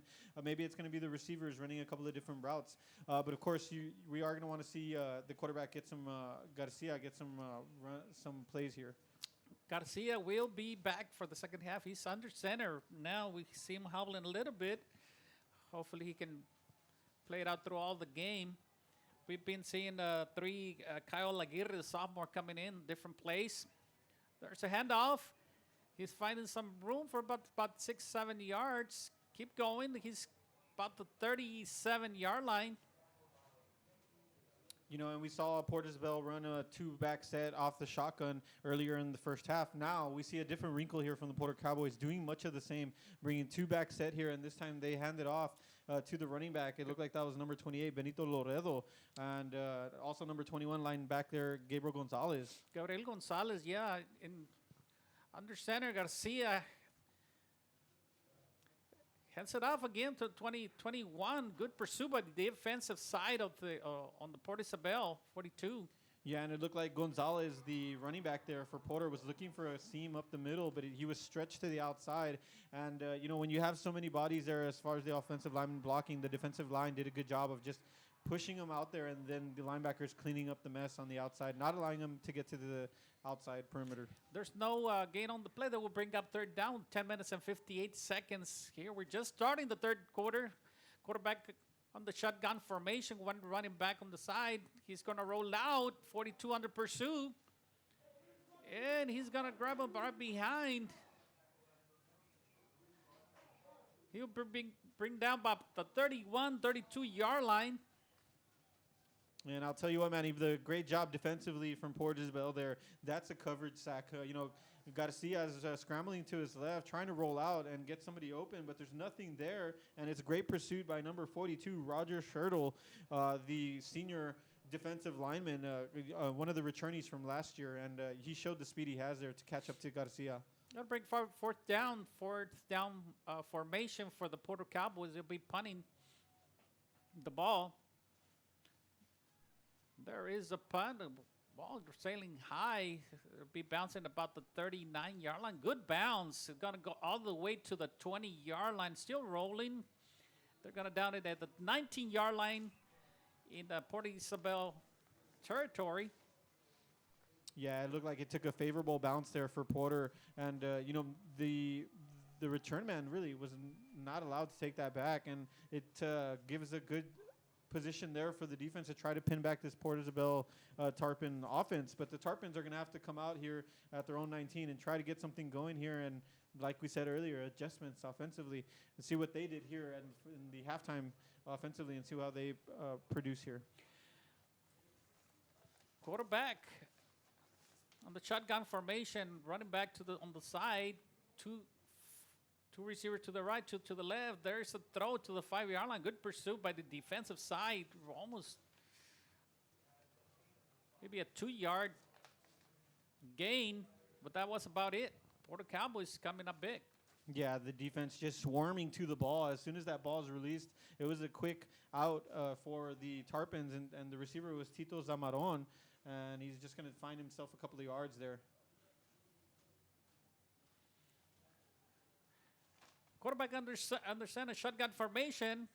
He's going to throw it right there in the middle. Oh, he dropped it. The ball is incomplete, intended to number 12 for the Tarpons. That was Max Strunk. We know what Strunk can do.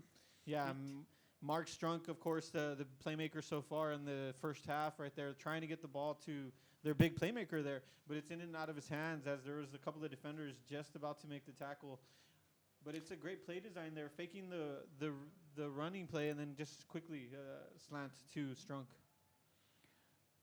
Quarterback on the shotgun formation. Strunk under the center. He's going to run it. He's finding some room. First down all the way to the 39-yard line. Good run by Strunk. We're starting to see Strunk being utilized more. Yeah, and we talked about the things they would do at halftime adjustments, and it seems like they wanted to put in an extra wrinkle there. We saw the Porter Cowboys do the two-back set. Well, it's Port Isabel bringing in a Wildcat, bringing in Strunk, their big playmaker there to get to the ball, and he gets a good speed to the outside and gets them a first down. Strunk is a receiver out to the left side, three receivers to the right. Shotgun formation. They're going to throw it again. They're looking for Strunk. Two defenders on him. Good defensive play by the Porter Cowboys. Yeah, and on that play, the Tarpons decide to have Strunk there on the left-hand side as the only wideout on a one-on-one matchup, but it's a zone defense here from the Porter Cowboys, so there's some help there from the safety position. It was going to be a tough ball there for Krebum to get in there, so it's out of bounds and incomplete. 8 minutes and 40 seconds left in the third quarter, 14-7. The Tarpons on top of this one over the Porter Cowboys. Shotgun formation, running back shifting to the right side. And it's going to be another passing play, incomplete. Pass intended to the receiver, number 8, to the left-hand side. Angel Niño. Yeah, and Luis Armendariz, the linebacker for Porter, getting some penetration, putting some pressure quickly on Joey Krebum, and Krebum just releasing that one, and the timing was just off on that route, and that'll bring up this third down. Krebum all the way starting quarterback for the Tarpons. Two running backs, one to each side of the quarterback. He's going to be a running play keeper for Krebum. I believe that's Strunk. Yeah, and this time they line up once again in the Wildcat, and it's Mark Strunk with the two backs on his right-hand side. Both of them lead blocking, but it's a swarming defense right up the middle and penetrating and not allowing him to get any further, and that's only about 2-yard gain there. Grebo back on the under center. Well, the shotgun formation. One run back to the left-hand side. We got 3 receivers to the right, 1 to the left. They're facing a 4th down, but I believe they're going to punt the ball. They do punt the ball. Ball takes a bounce. Deep on they pick it up at about the 33-yard line. They immediately brought down. A little risky there. Yeah, it seemed like there may have been a bit of confusion there from the special teams, and just to be safe, he decides to pick it up. But sometimes it's better just to leave it there and allow the defense to down it there. And so now the Porter Cowboys will be getting on the field. Ball rested at about the 36-yard line, Porter territory, where they will get the ball. Second possession out of the second half. Number 11 back at the center. That's Garcia, Kevin Garcia, back to pass. Trying to find a receiver down the middle. Number 10, all in and out of the hands. Just a little too wide. Incomplete. And with the route there is Brandon Reta getting some separation there from the defender. And boy, what a nice pass there from Kevin Garcia. You know, he talked about it in the paper. He wants to work on his passing game, and boy, that was a nice pass there. Just a little bit too far, and it was just enough of an effort from the defender to put a body on the Brandon Reta there to not allow him to get that ball. We're going to take a short break. We have 14-7. The Port Isabel Tarpons over the Cowboys. 7 minutes and 38 seconds left in the third quarter. We'll be right back. Thank you for watching Real Sports Live. TVNS specializes in provider services, respite care, and emergency response services. TVNS are pioneers in the home care industry, in service for over 37 years. 11 locations from Brownsville to Corpus Christi, from Harlingen to Laredo. Today's game is sponsored by TVNS, the pioneers in serving our community with the highest quality in provider services.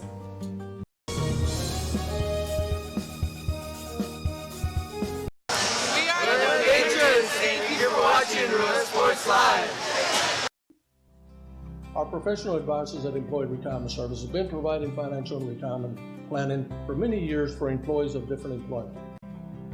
If you've spent your career in education and are ready for the next chapter, let the professionals at Employment Retirement Services help. You've worked hard, and now it's time to relax and enjoy with peace of mind and security. Help fulfill your retirement needs. Come experience the difference with us. And let's plan your retirement together. Call us at 956-440-8774 to schedule your appointment today.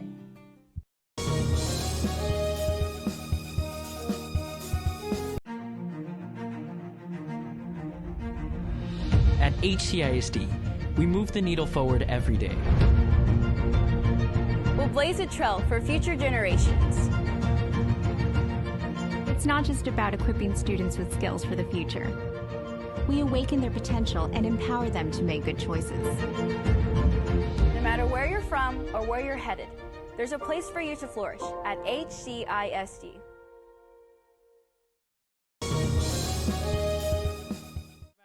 Audio action live from Sam Stadium. We have the Porter Cowboys with the ball. And it's a handoff right down the middle in 28, finding some good room. It's going to be a first down for the Cowboys. And that's the senior Benito Loredo running up the middle, finding some good blocking up the middle. And it was one of the pulling guards leading the way. And it looked like the defense just not able to get off their blocks on that one. And it's a huge first down there for the Porter Cowboys. Huge first down. Like you mentioned, Eric, that's first down. Ball resting at the 47-yard line for the Porter Cowboys. First down, Cowboys. And another running play. He finds some more running play right down the middle. Running room, about 7 yards. And it's Loredo once again getting himself about 6 to 7, 8 yards. And boy, this offensive line is really getting a surge here. And the Porter Cowboys coming alive here in the third quarter. There is a break of the action. We have an injured player. We'll be right back with more action right after these commercials.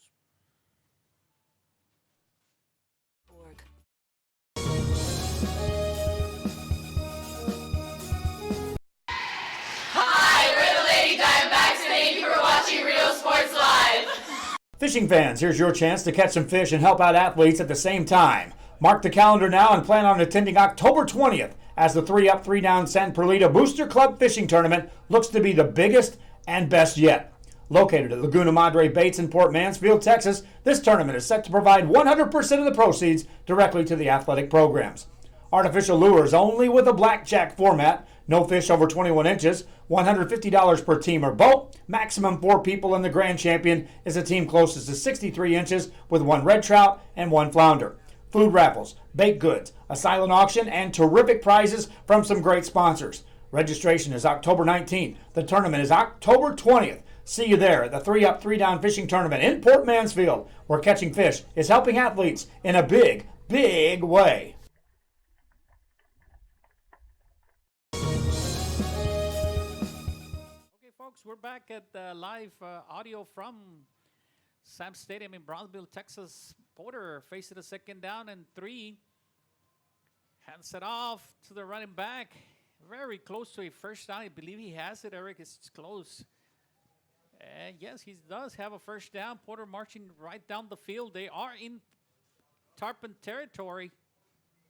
Yeah, and it's a nice run there by Brian Franco, the junior running back, going to the outside. It's a design run, sweep to the outside, but he does a good job of cutting up field when he knows they only need 2 or 3 yards. We're seeing Porter mixing the running backs, different running backs. Garcia still under center. He's in the shotgun formation. Has a running back to the left. Now he shifts to the right. 2 receivers to the right. There's some pass is completed. Pass for about an 9-yard gain. Yeah, nice pitch and catch there from Kevin Garcia to the receiver. That's number 88, Norberto Cordova Jr. out there. Nice comeback route, and it's a great gain, as you said, man. 8 yards, but Garcia getting nice and comfortable passing there, rolling to the right side. And, boy, it's a tribute to this offensive coordinator for the Porter Cowboys, getting this offense in a nice groove here. I see Garcia getting comfortable, rolling about maybe 3-4 yards, and then passing. It'll bring up a 2nd and 2 for the Cowboys. Cowboys marching right down the field. Hand off right down to the middle. He's going to get a first down. And gain about 4 yards. Nice gain of 4 yards, coming up with the big tackle there for Port Isabel. Number 12, that's number 13, Gilbert Medina. And the running back running very hard once again was Brian Franco. And that's going to be enough for a first down, it looks like, Manny. Defensive line making some room for the running back. Number 7, again, the running back, Franco. They decided to throw on this one. Garcia, very smooth, but good play, good pass. Again, rolling a little bit to the right-hand side and finding the receiver for about an 8-yard gain. Yeah, and this Porter offense just really getting some momentum here, marching down the field, and it's just those nice pitch and catches, those quick routes to the outside from Garcia to his slot receivers. Now we're seeing Loredo as running back to the left-hand side of Garcia on the shotgun formation. He's going to keep it. Garcia sneaks right down through the middle. I believe he's going to be very close to a first down, Eric. I think he's got it. Yeah, and it's going to be Garcia up the middle for the first down, and that's going to move the chains. And now it'll open up the playbook here for the Porter Cowboys as they're entering the red zone now. And Garcia, and as you mentioned, those running backs spelling in and out, really throwing off this defense. They're going to need a stop here, the Port Isabel Tarpons. Loredo is a running back. Garcia again on the shotgun formation, first down. Ball rested at about the 19-yard line. Ball snapped low, but Garcia picks it up. And he gains up about maybe a couple of yards, met by a defender for the Tarpons. Yeah, great, nice open field tackle from Gilbert Medina, listed here as a sophomore. But boy, nice play there, because if he doesn't make that play, Garcia is going to be out in the open field there. A lot of real estate. And, Garcia did a nice heads-up play there as the ball fell to the ground. It was a design sweep for the slot receiver, but he decided to call his own number up the middle, and he did the smart thing, really. And now they got some positive yardage for his team. Franco back at running back, 2 receivers to the right, 2 to the left. It's going to be handoff to Franco. Franco picks up maybe another 5 yards. Cowboys marching right down the field. Yeah, and on that play, it's the Tarpons showing blitz, so they had some extra numbers going forward, and nearly getting past that second line of defense was Franco, but making the tackle there is number 1, Gunnar Williams for the Tarpons. Franco still a running back there, mixing it up with different running backs with Loredo. Now Franco is in there. Garcia calling the plays for the Porter Cowboys. There's a handoff to Franco. Franco finds some room. They're finding something right down the middle, Eric. There's about a 3-yard gain.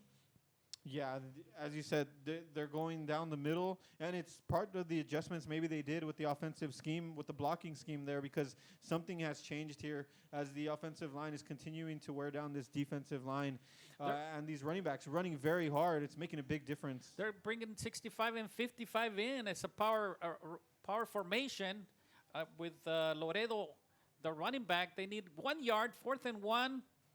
They're pushing for that yard. It's going to be very close. I think they got it. Yeah, it looks like they may have gotten that one, Manny. But the refs are going to look. It looks like they're going to have a measurement on there. It's a first down now. Ref is calling it a first down. First down for the Cowboys. Well, a great call there by the referees. They made that call quickly. But yeah, from the offensive coordinator, quick and simple.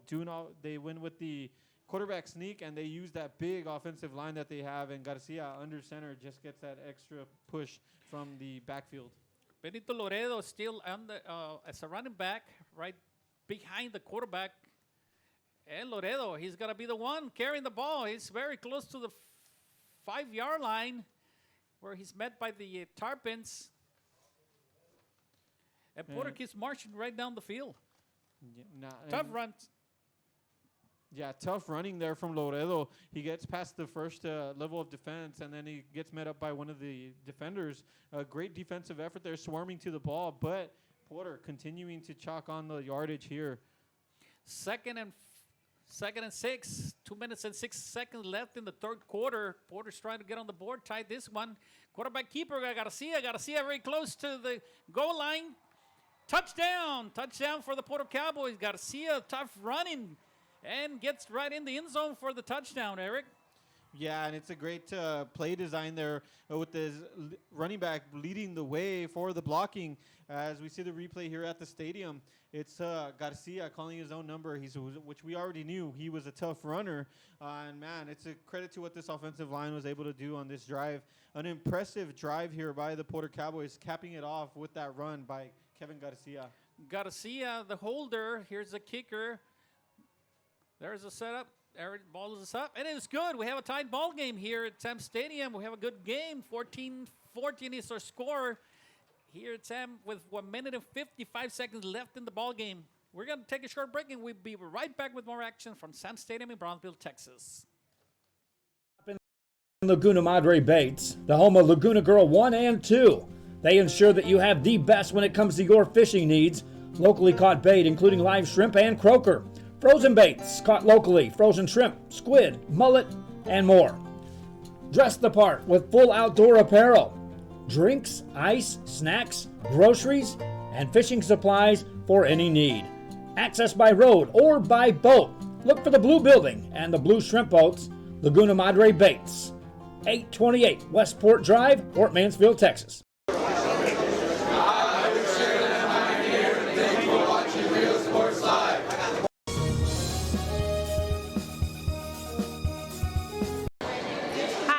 Nava with Westago East High School. Thank you for watching Rio Sports Live.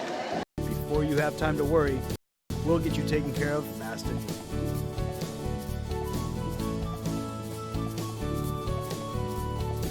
Now you can get back to your day with a healthy smile. with more action. We have a tied ball game here from Sam Stadium, 14-14. Porter Cowboys kicking off the ball. And it's going to be bouncing, and it's going to be down at about the 25-yard line. Well, Eric, we see a good ball game here from Sun Stadium. Yes, it's been a hard battle here in the second half, as we knew it would be in the second half, as both offenses coming alive here in the second half. But really, it's a pretty impressive drive there by the Porter Cowboys. They ate up a lot of the clock there, about 4 or 5 minutes, and they just continued marching down the field. And it was a tribute to the stable of running backs they have there. And then it was just Garcia in the end running. We saw the spooch kick. Last time the Porter Cowboys scored, they kicked it out to Shrunk, and he took it all the way. So they didn't want Shrunk to get on this time. First play of this possession for the Tarpons. Gain about 2 yards. It's an injury timeout. About 3 yards. That'll be 2nd and 7 for the Port Isabel Tarpons. Yeah, and that was some hard running there from Adrian Nino for the Port Isabel Tarpons. But great swarming defense there. Getting in on the action for the Porter Cowboys was number 25, Eric Melendez, and number 42, Luis Palacios. You know, we're almost at the end of the third quarter. We see a lot of cramping, you know, it's the start of the season, and, you know, we see the players coming down, but nothing serious, you know. And that's a tribute to, you know, first games, practices, and then as the game goes on, you know, that's part of the game. Yeah, it's definitely a part of the game. And then, as you know, here in the Rio Grande Valley, we have temperatures in excess of 100, plus degrees. But these kids are out there practicing early in the morning, late in the afternoon, and they're still getting their fitness levels up to 100%. So, yeah, you're going to see a couple of that here as we're here in the second half. But both of these teams, it's still the first game of this season. Lots to improve as far as the fitness levels of these teams, and also the sharpness on the way they execute their plays. We see Rolando Puga, number 5, which had a cramp. He's back. Looks to be all right. Second and about 8 for the 2nd and 7 for the Port Isabel Tarpons. Quarterback on the shotgun formation. They're going to throw the ball. Pass is incomplete. In and out of the hands of number 8 for the Angel Nino. Yeah, and the Port Isabel Tarpons trying to catch this defense by surprise, setting up a slip screen on the left-hand side. They fake it to the right, and then it's Skrebum just trying to find his teammate, but it's in and out of the hands, and not able to execute on that one. Now it's going to bring up a 3rd down here. 3rd down for the Port Isabel Tarpons. 3 receivers to the left-hand side, 1 to the right. 1 running back. Skrebum, it's going to be, it's Shrunk being the keeper. He's met over there by the defenders now for the Porter Cowboys. Maybe a yard gain for the Tarpons. Yeah, and that time it was Mark Strunk at the Wildcat quarterback position, and he called his own number to the left-hand side, but this defense wasn't having any of that. They swarmed to the ball and pushed him out of bounds, and now the Tarpons are going to have to go ahead and punt on this one. It'll bring up 4th and 5 with 57 seconds left in the third quarter. Here at Sam Stadium, ball resting at the 30-yard line.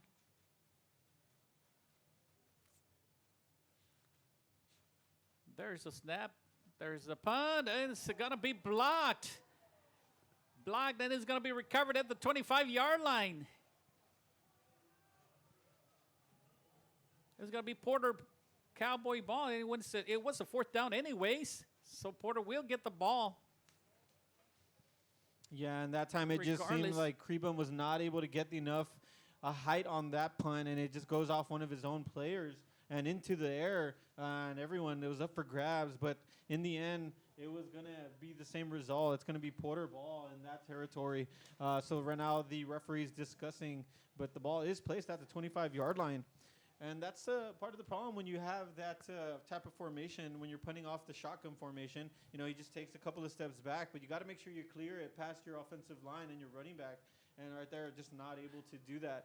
And it's also a key tribute to what the defensive line was able to do. They're pushing back that offensive line, getting their hands up in the air, because they've done this repetitively throughout this game. It was a fourth down. The officials were discussing it, and the ball was blocked. So we'll see what the result is. I believe they're getting a first down to the Tarpons.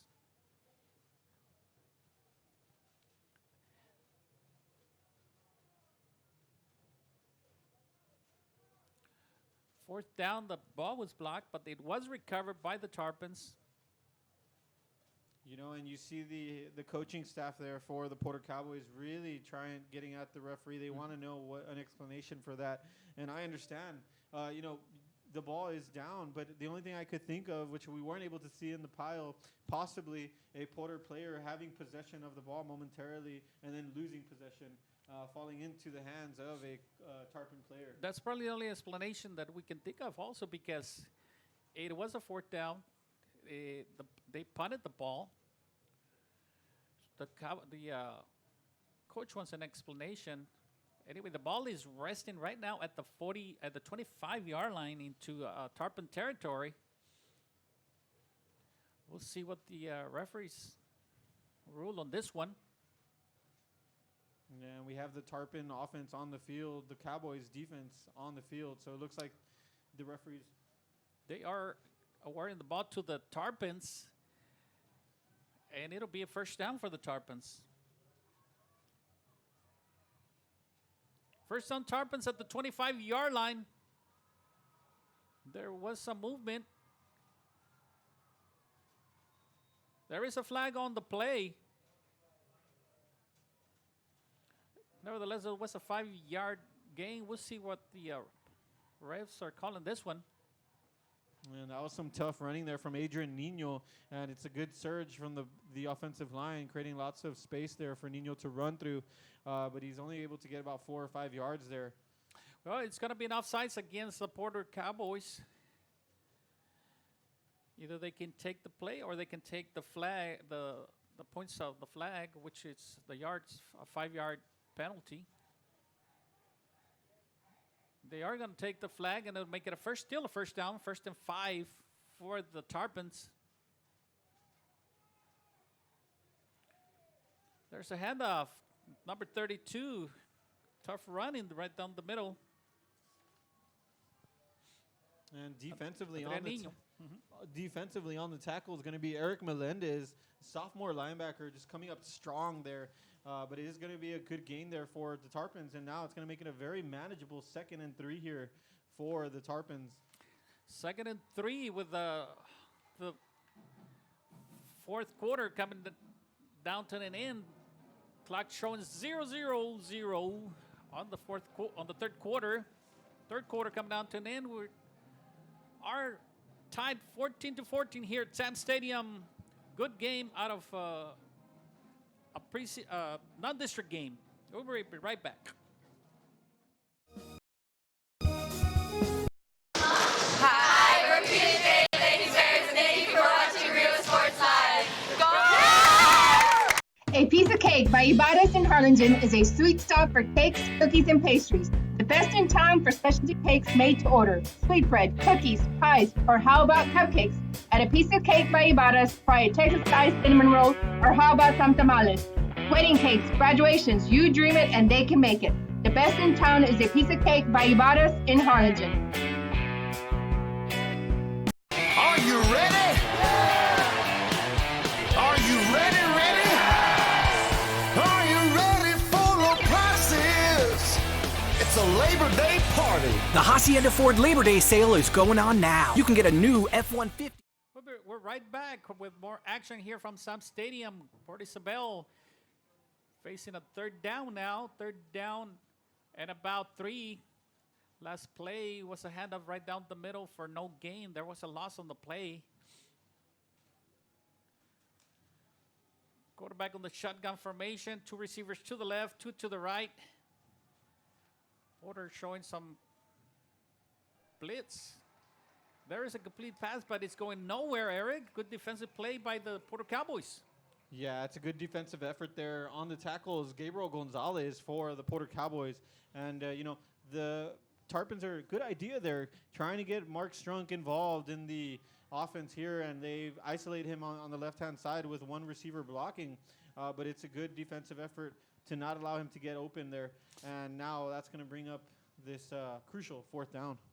Max Strunk going to hobbling a little bit to the outside. Again, this could be just a cramp for Max Strunk. That'll bring up 4th down for the Port Isabel Tarpons. And again, the quarterback is their punter, so it looks like the Tarpons will be punting.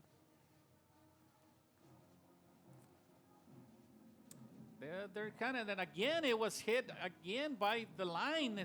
There is a ball scrambling there. It's picked up by the Porter Cowboys, going to the 40, to the 35-yard line, where he's going to be brought down.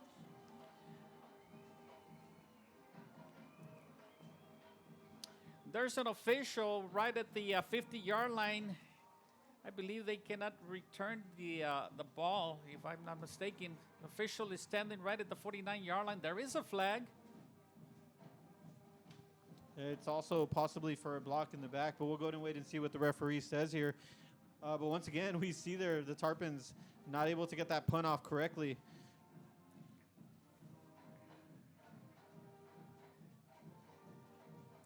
It is going to be Porter Cowboys ball. There is the flag. I believe the officials are calling it against the Cowboys, which is going to be pushing them back. Like you say, Eric, it's probably a block on the back. Ball will be setting now at the 36-yard line, Porter territory. Yeah, and that's a bit of a miscue there, because instead of starting in Tarpon territory, they're going to have to bring it out of their own end. But the offensive showed the great drive last time around, so we'll see how they do here. First play, they handed off to the running back, another running back for the Porter Cowboys. There's no gain on the play. That was Brandon Reta. Reta with a formation, 2 running back to the left and to the right, then went nowhere. Yeah, and that time the Cowboys lined up with the two back set, and Reta, of course, listed here as a wide receiver, usually lined up on the outside, but trying to utilize his speed, they line him up with the backfield, but it's read here beautifully there by the defense, and to no gain. This time Reta is on the receiver, 2 receivers to the right, 1 to the left, and it's handed off to 28. Benito Loredo. Loredo, there was really no room to run. Yeah, and, second down, knowing that there's a run coming, they stuff it right in the goal line, and now it's only going to bring up a 3rd down and long here for the Porter Cowboys. But, it's part of probably something that the defensive coordinator saw, because the last drive, the Porter Cowboys were able to run it up the middle at will, really, and now you see a huge reaction here from the Tarpons. They made some adjustment, you can tell right away. Cowboys with the ball at the 37-yard line. They're facing now a 3rd down, 3rd and 39. Timeout called by the coach for the Cowboys. 9 minutes and 13 seconds left in the game. We still have a 14-14. We have a good game here from Sam Stadium. Yeah, nothing better we could ask for, really, to start off the season. A hard-fought battle between these two teams. 14-14. Just both teams giving it their all so far. And that's probably the reason why Coach Udesta is taking the time out here. He wants to make sure his offense has the play down. This is a huge 3rd down. It could keep their drive alive. We get it. Time continues to run here in the 4th quarter. Yeah, but again, Porter has the ball. They will be facing, like you said, Eric, that 3rd and 9, 39. I think the coach wants to make some adjustments. You mentioned it, Eric, and we're getting down to the 9-minute mark here at the in the 4th quarter. Quarterback on the shotgun formation for the Cowboys. Looks like he's going to be passing down. He's looking downfield. He found a man open about the 48-yard line. It's going to be very close to the 1st down. We'll see what the officials, they do have it. Good play by the Cowboys. Yeah, nice play call and nice execution there from Kevin Garcia to Brandon Reta. And Reta doing a good job of just holding on to that ball. But he ran a great route there, a 10 and out. And they really exploited the defense there because it was a zone defense from the Tarpons. Again, Loredo is the running back to the left-hand side of the quarterback, Garcia. Garcia gets the ball. He's going to be a quarterback keeper. Garcia, not much going there. Maybe a yard for the Garcia. Yeah, maybe a yard or two there for Garcia. And we haven't seen him run the ball that much this game, but we know he's able to. And you know that this Tarpon defense prepared for that. So right there, just stuffing it, not allowing him to get too many yards. Benito Loredo, the running back, comes out. Now it's again Brian Franco as the running back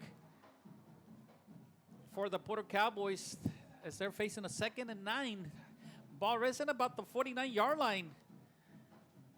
Their own territory. There's the snap. He's got to be throwing incomplete. Incomplete. Good defensive play by number 14 for the Tarpons. Yeah, that's Daniel Zamaron, the sophomore defensive back, not letting the receiver get comfortable on that one. And really, he never was. That was intended for Norberto Cordova, the junior wide receiver for Porter. He just couldn't get his feet set and wasn't able to get a hold of that one. 3rd down for the Porter Cowboys, 3rd and 9. Again, the ball is resting at the 49-yard line, their own territory. Quarterback Garcia in the shotgun formation, running back to the left-hand side. It's going to be a passing play. Garcia feeling comfortable. He's going to take off with it. He's on to the 35-yard line. He brought down at the 28, where he's pushed out of bounds. Good run by the quarterback Kevin Garcia. And that time it's a passing play. The receivers run their routes, but Garcia sees an opening in the middle of the field, and he decides to call his own number, and why not? The speed that he's got, he gets a huge gain there, and guess what? He's brought out by Mark Strunk, playing defense here for the Port Isabel Tarpons. You know, Garcia saw him earlier a little hobbling, but we saw him run on that play. They must have really tapped his ankle, but he's running good. Garcia is. Yeah, it looked like he recuperated very well there after taking a bit of a knock in the first quarter. And right there, it didn't seem to slow him down much in that run. 1st down for the Porter Cowboys. Cowboys marching down the field. Ball resting at the 28-yard line with 7 minutes and 58 seconds left in the ball game. Ball is handed out to number 7. Good pursuit by the defense. There's no gain. Brandon Franco, the running back.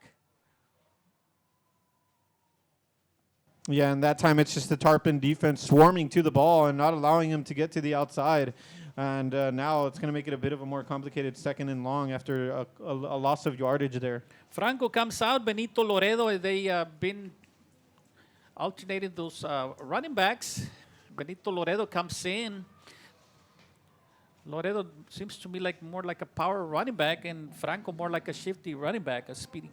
Yeah, it gives them that 1-2 punch. Quarterback on the shotgun formation. Looks like he's looking for a receiver downfield. He's looking downfield. Ball is incomplete. Yeah, and on that play, it's Garcia rolling out to the right-hand side. The wideout really just taking it, clearing out the corner there. And it's a good effort there from Garcia to let the play develop.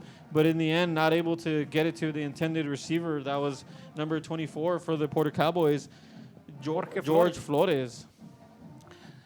That'll bring up a 3rd down, 3rd and 11. This is a crucial play, Eric. They get some yards. They can go for the field goal. They're getting closer to the field goal.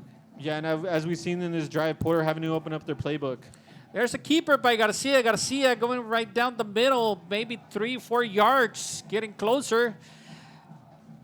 Yeah, and I'm a bit surprised to see a running play there on third and long, but at the same time, it's 2-down territory. You're close to the red zone, so I can understand it now. And now it gives them an opportunity here on 4th and about 7.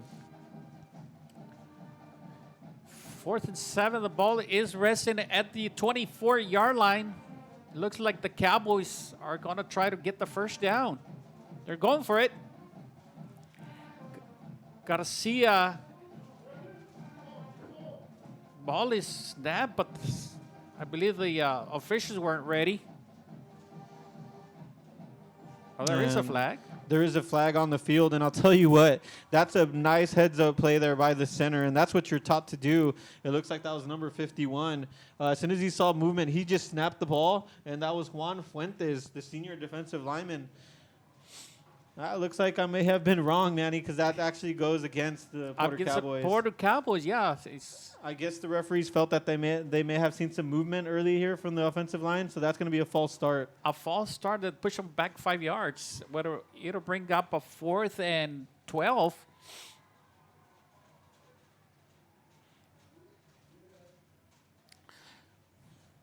Kevin Garcia on the shotgun formation. They're going to pass.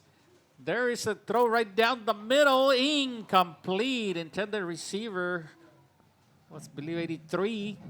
And that was intended for Ranulfo Aviles, but making a good defensive play there was the cornerback for the Porter Cowboys, who looks like he may have been a bit banged up on that one.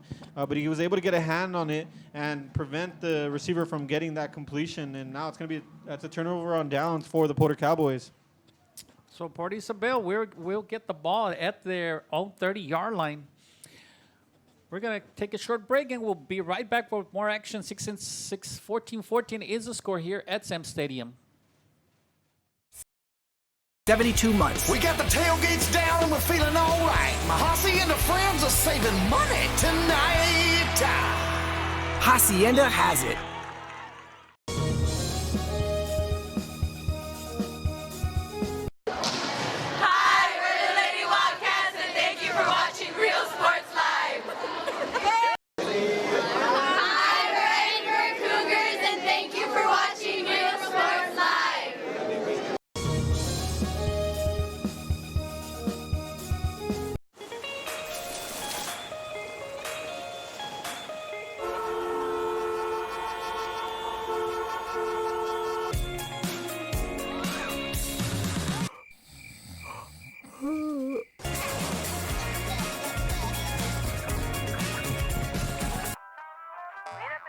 Okay, we're back with live coverage, audio live coverage here from Sam Stadium, realsportslive.com. First play is a handoff, and it's going to be about a 3 or 4 yard gain as number 32 for the Tarpons, the running back, Adrianino, carries the ball. Yeah, Nino's been running very tough throughout this game, earning every yard that they've been able to get. And this offensive line is looking to try to create some extra holes there to try to get this running game going here as time continues to run here in the fourth quarter. 2 running backs, 1 to each side of the quarterback, but 2 to their left side. And it's going to be another run by Truck. Cat formation. Yeah, and it's Mark Strunk, and you usually don't see a sweep running to the smaller side of the field, but they did there, and he just ran out of real estate and had to go out of bounds there. But it's a smart play because it stops the clock now, and it brings up this big third down. Third down, ball is resting at their own 35-yard line. 5 minutes and 23 seconds left in the ball game.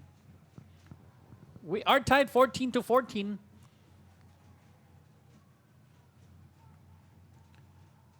Ball is passed right. It's a complete pass to number 12, Trunk again, and he picks up the first down, Eric. Yeah, once again, they faked the handoff, and it's a quick slant intended for Mark Strunk, and he catches that one for a first down for the Tarpons, and that play has been very effective throughout this ball game, and it's a nice pass there from Krebum to just zip it in there. We have a injury timeout. Officials calling a timeout. This is good ball game. We're tied 14-14. This is a good drive for the Tarpons. With how much time we have left, we're going to take a short break and we'll be right back.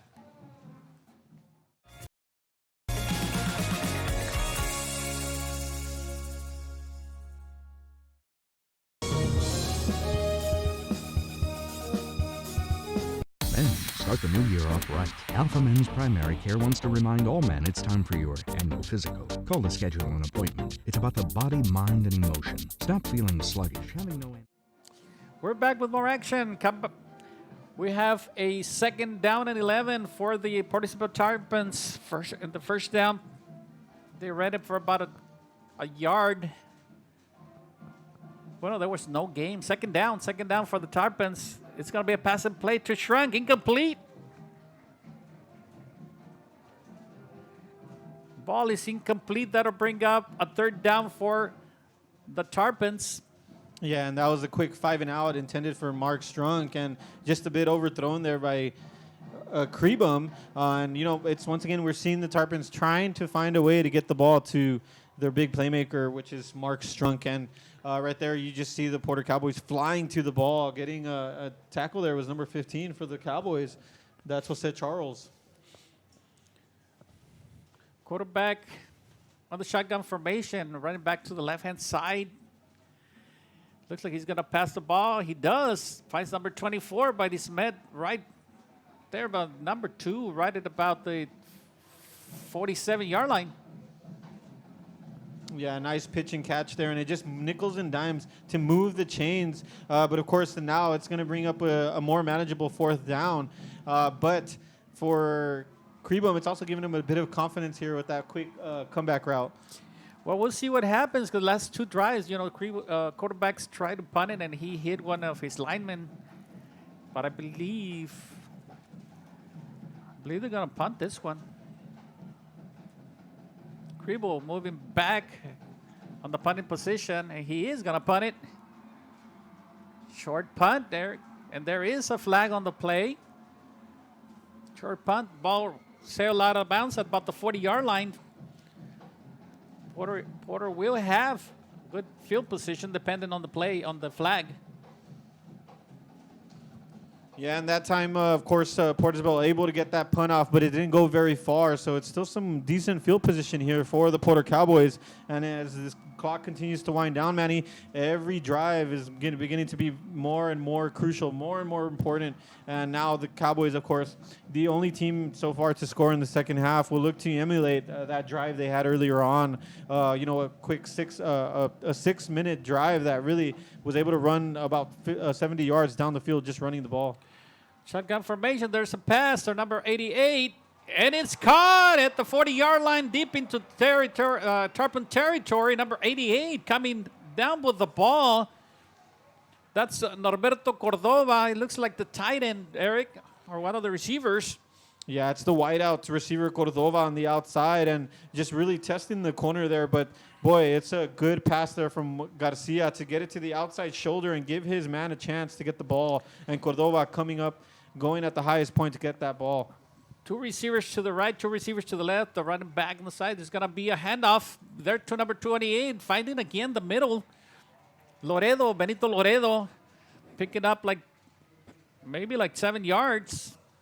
And, boy, this offensive line got a big surge on that one.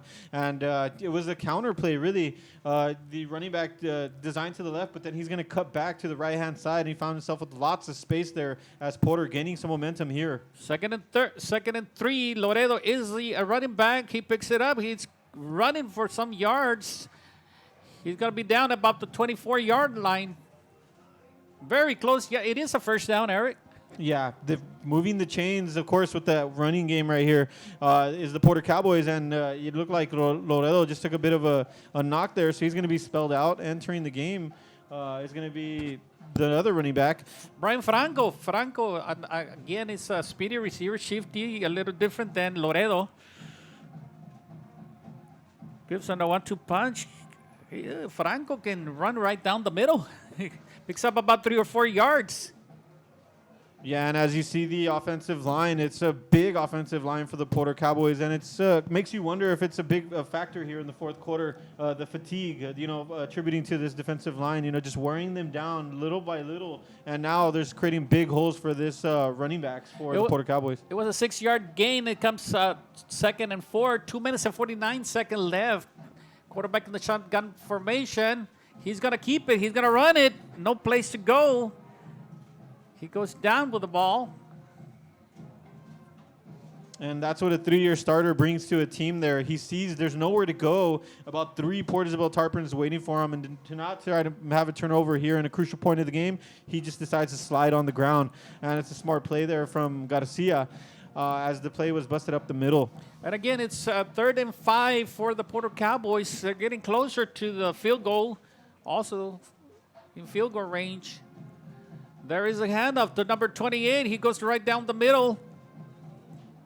He hits a wall right about the 20-yard line. Gain about maybe a yard, maybe 2. Yeah, and coming up big defensively there on the tackle for the Tarpons is Freddy Martinez, number 90, and number 8, Angel Nino.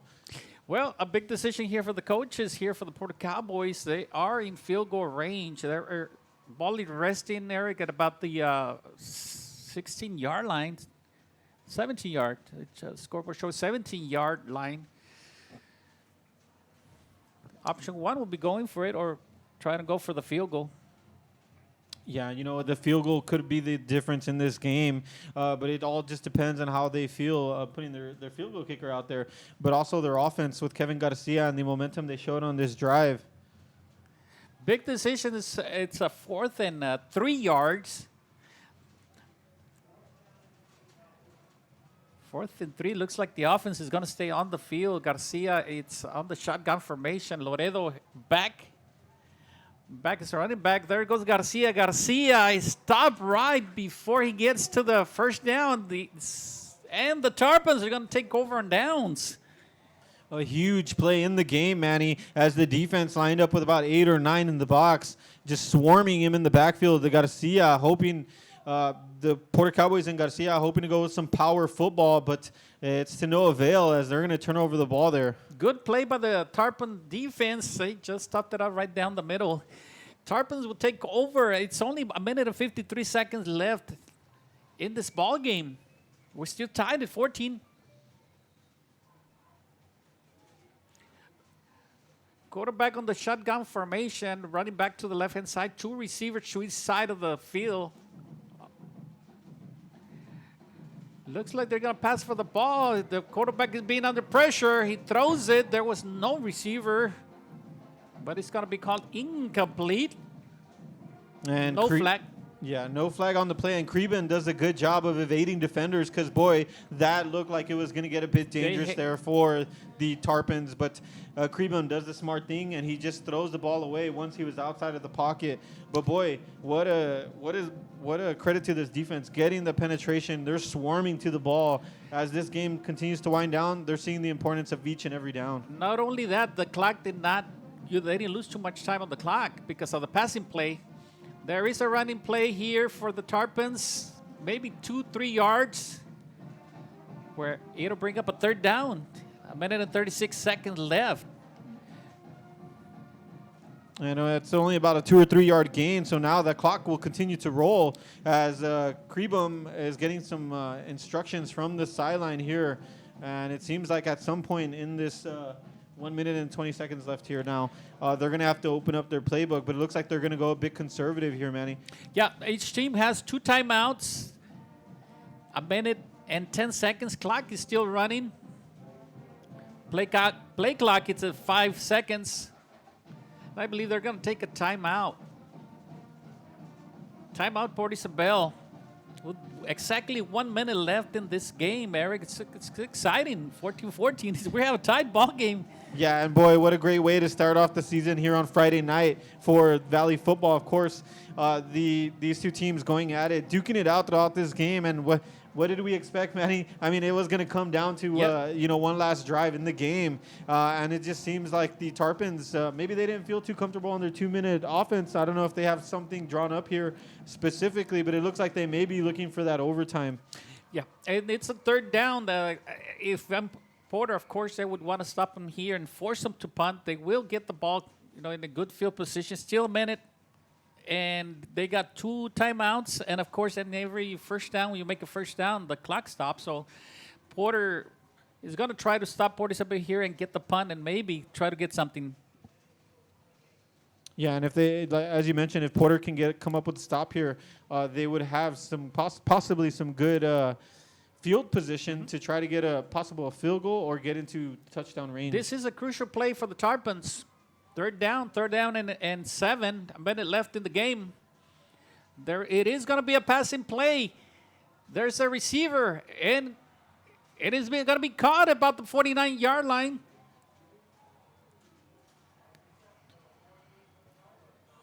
Boy, oh boy, what a big-time play there from Krebum. With the wide out there going for a long-range pass there and intended for the receiver and caught by Will Camacho for the Port Isabel Tarpons, and that keeps the drive alive. Port Isabel needed that big play. Now they have a first down about midfield, close to midfield. There's another play, another passing play. Ball keeps rolling. Clock keeps rolling. Yeah, not able to get out of bounds is Tito Samaron, so the clock will continue to roll. 37 seconds, 36 seconds left. There is going to be a timeout. I believe it's an injury timeout.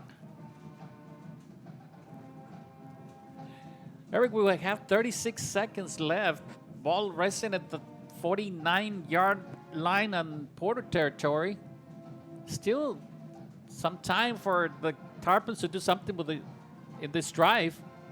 Yeah, still lots of time here with 36 seconds left, as you said, with 2 timeouts. And right now, with the injury timeout, they're able to save one of those timeouts. So the Tarpons look like they're going to be conservative with those timeouts and try to get further into the red zone. And we'll have to wait and see. You know, the Porter Cowboys were in the red zone. They elected to go on fourth down. Maybe they didn't feel too comfortable with their special teams. We'll have to wait and see that question mark when if the Tarpons are able to get in that same range. And again, anytime in high school, if you make a first down, the clock automatically stops till they reset the ball. So that can come into play too. As we see the quarterback for the Tarpons on the shotgun formation, officials still try to get the clock going. I think they're going to add more time to the clock.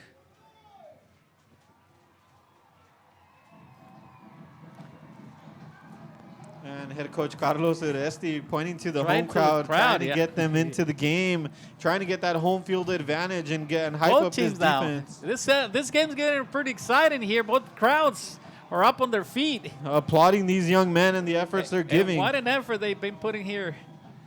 Tarpons, second down, midfield, close to midfield. There's the snap. He's going to go downfield. It's incomplete, in and out of the defender's hand, almost intercepted. Even the the tight end could have had it too. Yeah, incomplete. And intended for number 11, Aaron Villarreal. It was in and out of his hands, and then the safety himself nearly got the ball there. Boy, that could have gone either way, Manny. But now the Tarpons will have another opportunity here. Third down, 13-7 for the Tarpons. 34 seconds left in the ball game. Might have to go into the overtime. He's rolling out. He finds Shrunk. Shrunk is switched out of bounds at about the 37-yard line. And it's a great play call there from the Tarpons. Rolling out to the left-hand side is Krebum, and he finds Strunk with the 5 and out with just enough to get the first down, getting out of bounds, and that'll stop the clock. That'll stop the clock. 27 seconds left in the ball game. Tarpons driving down the field at about the 36-yard line.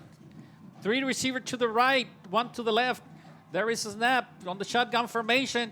The quarterback looking for a receiver. He finds him at the 28, but goes to the 22-yard line. First down, Tarpons. And I believe they call it a timeout. Well, the clock's going to stop because it's a first down. We'll see if the coach takes the timeout. And he will. He will take a timeout. 18 seconds left in the game. Well, I have to say, man, you have to give a lot of credit to the offensive coordinator and the coaching staff for Port Isabel. But, boy, what great execution from this offense from the Tarpons. Great play calls there. And right there, it was just a 10 and out to the receiver. And that was number 11, Aaron Villarreal, with a nice reception there. It looked like he could have gone out of bounds, and he decides to cut upfield for the extra yardage. And smartly so, because he had the first down. And I guess the coaching staff knew they were going to call a timeout there. Yes, and they're either getting close to a field goal or they're going to try to, with 18 seconds, I would think they will try to go to get as close as you can for a field goal. Yeah, it's still, the ball is at the 23-yard line. So right now the playbook is open with first and 10. We really can't. We're going to expect a passing play here, of course, but we're going to see if they do have the option of going through the middle. And again, Port Isabel still has one timeout they can still use. There's a shotgun formation rolling to the left-hand side. Is the quarterback. He's going to keep it. He's going to the 10-yard line where he falls out. There is a fumble. We'll see what they call. If he was down, they believe they're going to call him down. And the coaching staff for the Tarpons telling him, get up, get on the ball, spike it. And he does. He does spike it. The Krebum. 7 seconds left in the game. Krebum. Well, boy, Joey Krebum calling his own number there, scrambling. He saw the space open, and it brings it all the way down to the 8-yard line. And, he had to get up and spike the ball there. I believe that they're going to go for the field goal. Again, this is going to come down to a field goal with 7 seconds left in the game. What a game, Eric. What a game. We'll see the kicker getting ready for 3 points. Would give him the win. Number 10, I believe it is. That's Angel Fernandez. There's a nap. There's the kick. No good. No good. We're still tied here at Sam Stadium. What an exciting game here from Brownsville, Texas. 14-14 is the score, Eric. And it's only fitting that this game will continue to go on as both teams fighting very hard here, and both crowds getting really into it. And it's a bit tough on the kicker there. Lots of pressure. He was hurried on that one, but it's going to sail wide. And now Porter will get an opportunity here with only 4 seconds left. Looks like we may be looking at overtime, Manny. I believe we are. If, of course, 4 seconds. There's not much to do with 4 seconds, which would take us into the overtime. What an exciting game, folks, here from Sam Stadium in Brownsville. 14-14 is our score. Non-district game between the two teams. They kneel it down, which puts the clock at 0-0-0, and we're going to go into overtime. Both crowds excited about this game. Yeah, great. What an atmosphere, Manny, here at Brownsville Sam Stadium. Friday night lights. Nothing better, really, as both teams go down to the wire. And, both teams had opportunities in the red zones in the fourth quarter, but unable to cap it off with any points. Well, we saw Porter earlier, the option, either go for it or go for a long field goal. Of course, the option was, where Garcia was stopped before. I think it was a good decision that could have gone either way. Go for the field goal, a long field goal, or go for it. Garcia was stopped earlier. And now the Tarpons with a missed field goal. Yeah, and, if you're the Tarpons, you got to feel a bit hard done by because you had some great calls there offensively, great execution. You just ran out of time, and you set up that field goal a bit in a hurry, and that's always tough on a kicker. But defensively, boy, Porter, for both teams, they had an excellent outing so far. But defensively for Porter, they bend, but they did not break there. They did not break. They did not give up that score, and it was a big help from this home crowd, cheering them on. And it's just now it's going to boil down to who can execute in the red zone in this overtime period. Both offensive coordinators have impressed me. They go with something and then they mix it up with passing. We saw Port Isabel, the Tarpons passing on this drive. We saw even Porter too. So both calling it a good game so far. Yeah, very entertaining game here tonight. And as you mentioned, those offensive coordinators keeping those defenses on their toes. It's very hard to predict what's coming next. But now it's going to be a big challenge for those two offenses.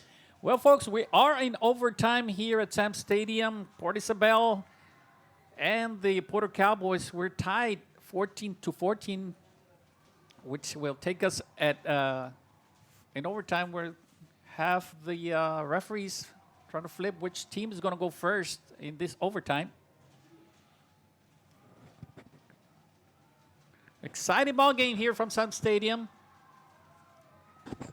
Porter Cowboys out of the 16-5A Division I division, and the Port Isabel Tarpons out of the 16-4A 2 division.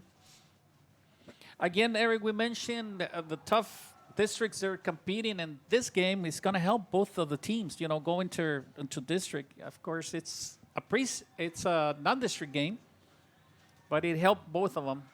Yeah, whenever you're out there with this type of adversity, in a tie ball game heading into an overtime, it's going to test them, and this is only going to help them when the district starts around. And, for the Porter Cowboys, it'll be here sooner than later. It's be next week. They'll be opening up their district play. Of course, for the Tarpons, they still got a ways to go for district, but, they want to be at a strong point as the season continues to build. Well, folks, you're listening live audio, realsportslife.com, and we have a bit of a game here from Sam Stadium. And of course, the overtime rules are a little different. I believe they're going to start at their own 30-yard line, their first drive, and then as they go, they get closer. We'll try to explain a little bit. We don't know exactly the rules, but we'll try to. I believe Porter is going to go on defense first. The Tarpons will start. I believe they're going to place it at the 25-yard line. Yeah, both teams will get a possession here in overtime. And then after, I believe, the third, then they'll have to go for two if they continue to go. But the Tarpons are going to go first here. I guess the Portisville wanted to go on. The Porter wanted to go on defense first. And the Tarpons are going to look to have to score here. And then the Cowboys will get a chance to respond. The Cowboys will have another chance. But the Tarpons will get the ball first. There is the first snap, but the overtime, the quarterback rolling to the left. He throws it incomplete. Pass intended to number 11. That was Aaron Villarreal, the junior wide receiver who came up big on that last drive with 2 catches. But right there, it's just a bit of a loss of concentration there because it went right out of his hands. But it was a great play design once again, a 10 and out. He had enough room there to get out of bounds. Again, Eric, the ball is placed at the 25-yard line. Second down for the Tarpons. I believe there's going to be a timeout, Porter. Porter calls timeout. We are in overtime. 14-14 is a score. Yeah, and it's a bit unfortunate there for the Porter Cowboys. One of the players, came hobbling off a bit. It looked like they didn't get the substitution right, or they didn't have the play call they wanted defensively, so they had to burn their timeout, the one and only timeout they get in overtime. So Porter burning their timeout here, but also head coach Carlos Uresti is going to take the time to really calm his players down and probably coach them up, let them know, hey, this is what you can expect. The tendencies from the offense. And now the Tarpons, of course, are going to have time to discuss some play calls here. Well, the first play for the Tarpons was a passing play, and now it's a second down, so you more like expect another passing play, maybe. Yeah, definitely. I would agree. But, they didn't have the success they wanted on first down, so we'll see what they come out with here. Quarterback in the shotgun formation. And it is a passing play. Incomplete. That'll bring up third down. It was almost like a fake play. They faked it to the running back, and he threw it to the left-hand side, but there was no receiver close to the ball. Yeah, it was somewhat of a play action, which they've ran throughout this game, but they usually do a slant to mark Strunkman. But this time they decided to go to the outside, but it looked like a busted play because the quarterback decides to just get rid of that one in such a crucial time. What is a third down for the Tarpons? There is a flag. They just threw a flag. Intentional grounding is going to be called against the quarterback. It's going to be against the Tarpons. I believe that was on the last play, if I'm not mistaken, Eric. There was no receiver close to the ball. Now they're calling intentional grounding. Yeah, despite it being a play action, the quarterback never got out of the pocket. And I was wondering what the call was going to be. It comes a bit late, but it is the right call. We have a cat formation, and it's shrunk under center. In the shotgun formation, there is shrunk. He's going to keep it. It rolls to the right-hand side. He gets about 6 yards where he's met and pushed out of bounds. That'll bring up fourth down for the Tarpons. And there we see the Porter defense once again coming up big, just swarming to the ball, and they show that speed they have. They do. They don't have the biggest size as maybe other teams they have, but boy, do they play hard out there. And, Strunk for the Tarpons has been a big offensive weapon for them, but right there, he's just not able to cut the corner. Well, the Tarpons are going to go for the field goal. The ball is resting at the 23-yard line. We saw the kicker miss on the last play of the game. They're going for the field again. Porter Cowboy will have another chance to match this field goal. If he does make it, ball is up, and it's going to be no good. Just too short. Too short, so Porter now will get the ball again at the 25-yard line. A field goal will win it for the Cowboys. Yeah, and it's a great defensive effort all around from the Porter Cowboys there, just not allowing them to get comfortable. And right there with the field goal, it was just too short. And it just seemed like the kicker was not able to wrap his foot around it the way he wanted to. And this defense celebrating, rightly so. But now, if you're the Tarpons defensively and the coaching staff, you got to pick up this defense and let them know it's not over yet. They still got to make a stop here. Well, if they make a stop, we start again. Port Isabel will have another chance. But if the Cowboys score a field goal, at least a field goal, this game is over. There's a snap. And it's going to be a reverse. Going to the 30, 20. Porter Cowboys 10. Back to the 5-yard line. Still going. He is pushed out at the 2-yard line. First down, Cowboys. What a play call there from the offensive coordinator for the Porter Cowboys. And, boy, what an execution there. You have Kevin Garcia, the 3-year starter, rolling to the right. Suddenly you see the slot receiver coming the other way on the reverse, and the defense did not see that coming. Wide open space, and it's a huge gain of 23 yards, Manny. Huge play. Ball is resting at the 3-yard line with a first down for the Cowboys. What a game. What a call playing by both offensive coordinators. Like you said, Eric, this was a reverse, and what a play. What a running play. Yeah, and what a time to call a reverse, really, because it's a new wrinkle, something that the defense isn't expecting. And, boy, that's a big dagger there for this defense for the Tarpons. But, for Porter Cowboys, what execution there. You just saw everyone going to the right side of the field, and then suddenly it's number 21 with the huge carry there for the Cowboys. Gabriel Gonzalez. Gonzalez with the great running there on the left-hand side. Again, Cowboys, all they need to do is score the touchdown, and this game will be over. Touchdown on a field goal will win it for the Cowboys. Again, Port Isabel had their chance in their first drive of the overtime. They did not score. They missed the field goal. Now Cowboys get the ball. They are at the 3-yard line. Garcia, the quarterback. He's in the shotgun formation. He's going to keep it himself. He's very close. And touchdown for the Porter Cowboys. And this game is over. Garcia, the quarterback, he keeps him himself. Touchdown for the Cowboys. Yeah, and as we see the replay here, it's a huge call there. And who better than to run the ball there? Exactly. The 3-year starter with the experience, Kevin Garcia, calling his own number, goes up the middle and punches it in with a nice surge from the offensive line. We've seen Garcia all game long. He hobbled a little bit through the first half. He came back the second half. What a game he's had. And I think Garcia, he's down on the end zone. Good effort, good running by Garcia. Kevin Garcia, their quarterback. But nevertheless, the Porter Cowboys coming up with a win, 20-14 here from Sam Stadium. What a game. You got to give credit to both teams. Port Isabel playing their hearts out too. Both teams very, very impressive here in their first non-district game. Yeah, and as you said, we have to tip our hats off to both of these squads and these coaching staffs and these fans, really. It was a great atmosphere, great football being played here today. Both teams left it all out on the field. They did. You know, for the Tarpons, coming up short in overtime, they got to hold their heads up high. They played lots of positive things here to carry forward as the season goes on.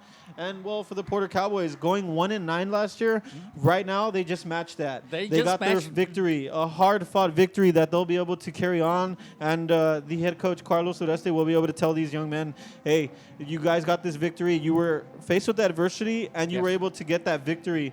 So let's build on that as the district starts next week for them. Garcia seems to be okay. He's walking on his own, but what a game this gentleman, this boy has had, and this kid had, and wow, what a game! What a game here from Sam Stadium. Our heads up to both teams again.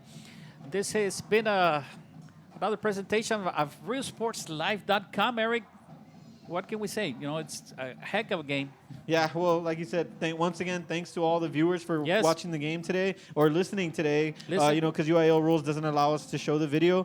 But, you know, we'll have it uploaded later on in the evening. You can go ahead and catch it on RealSportsLive.com. Search for us on YouTube as well.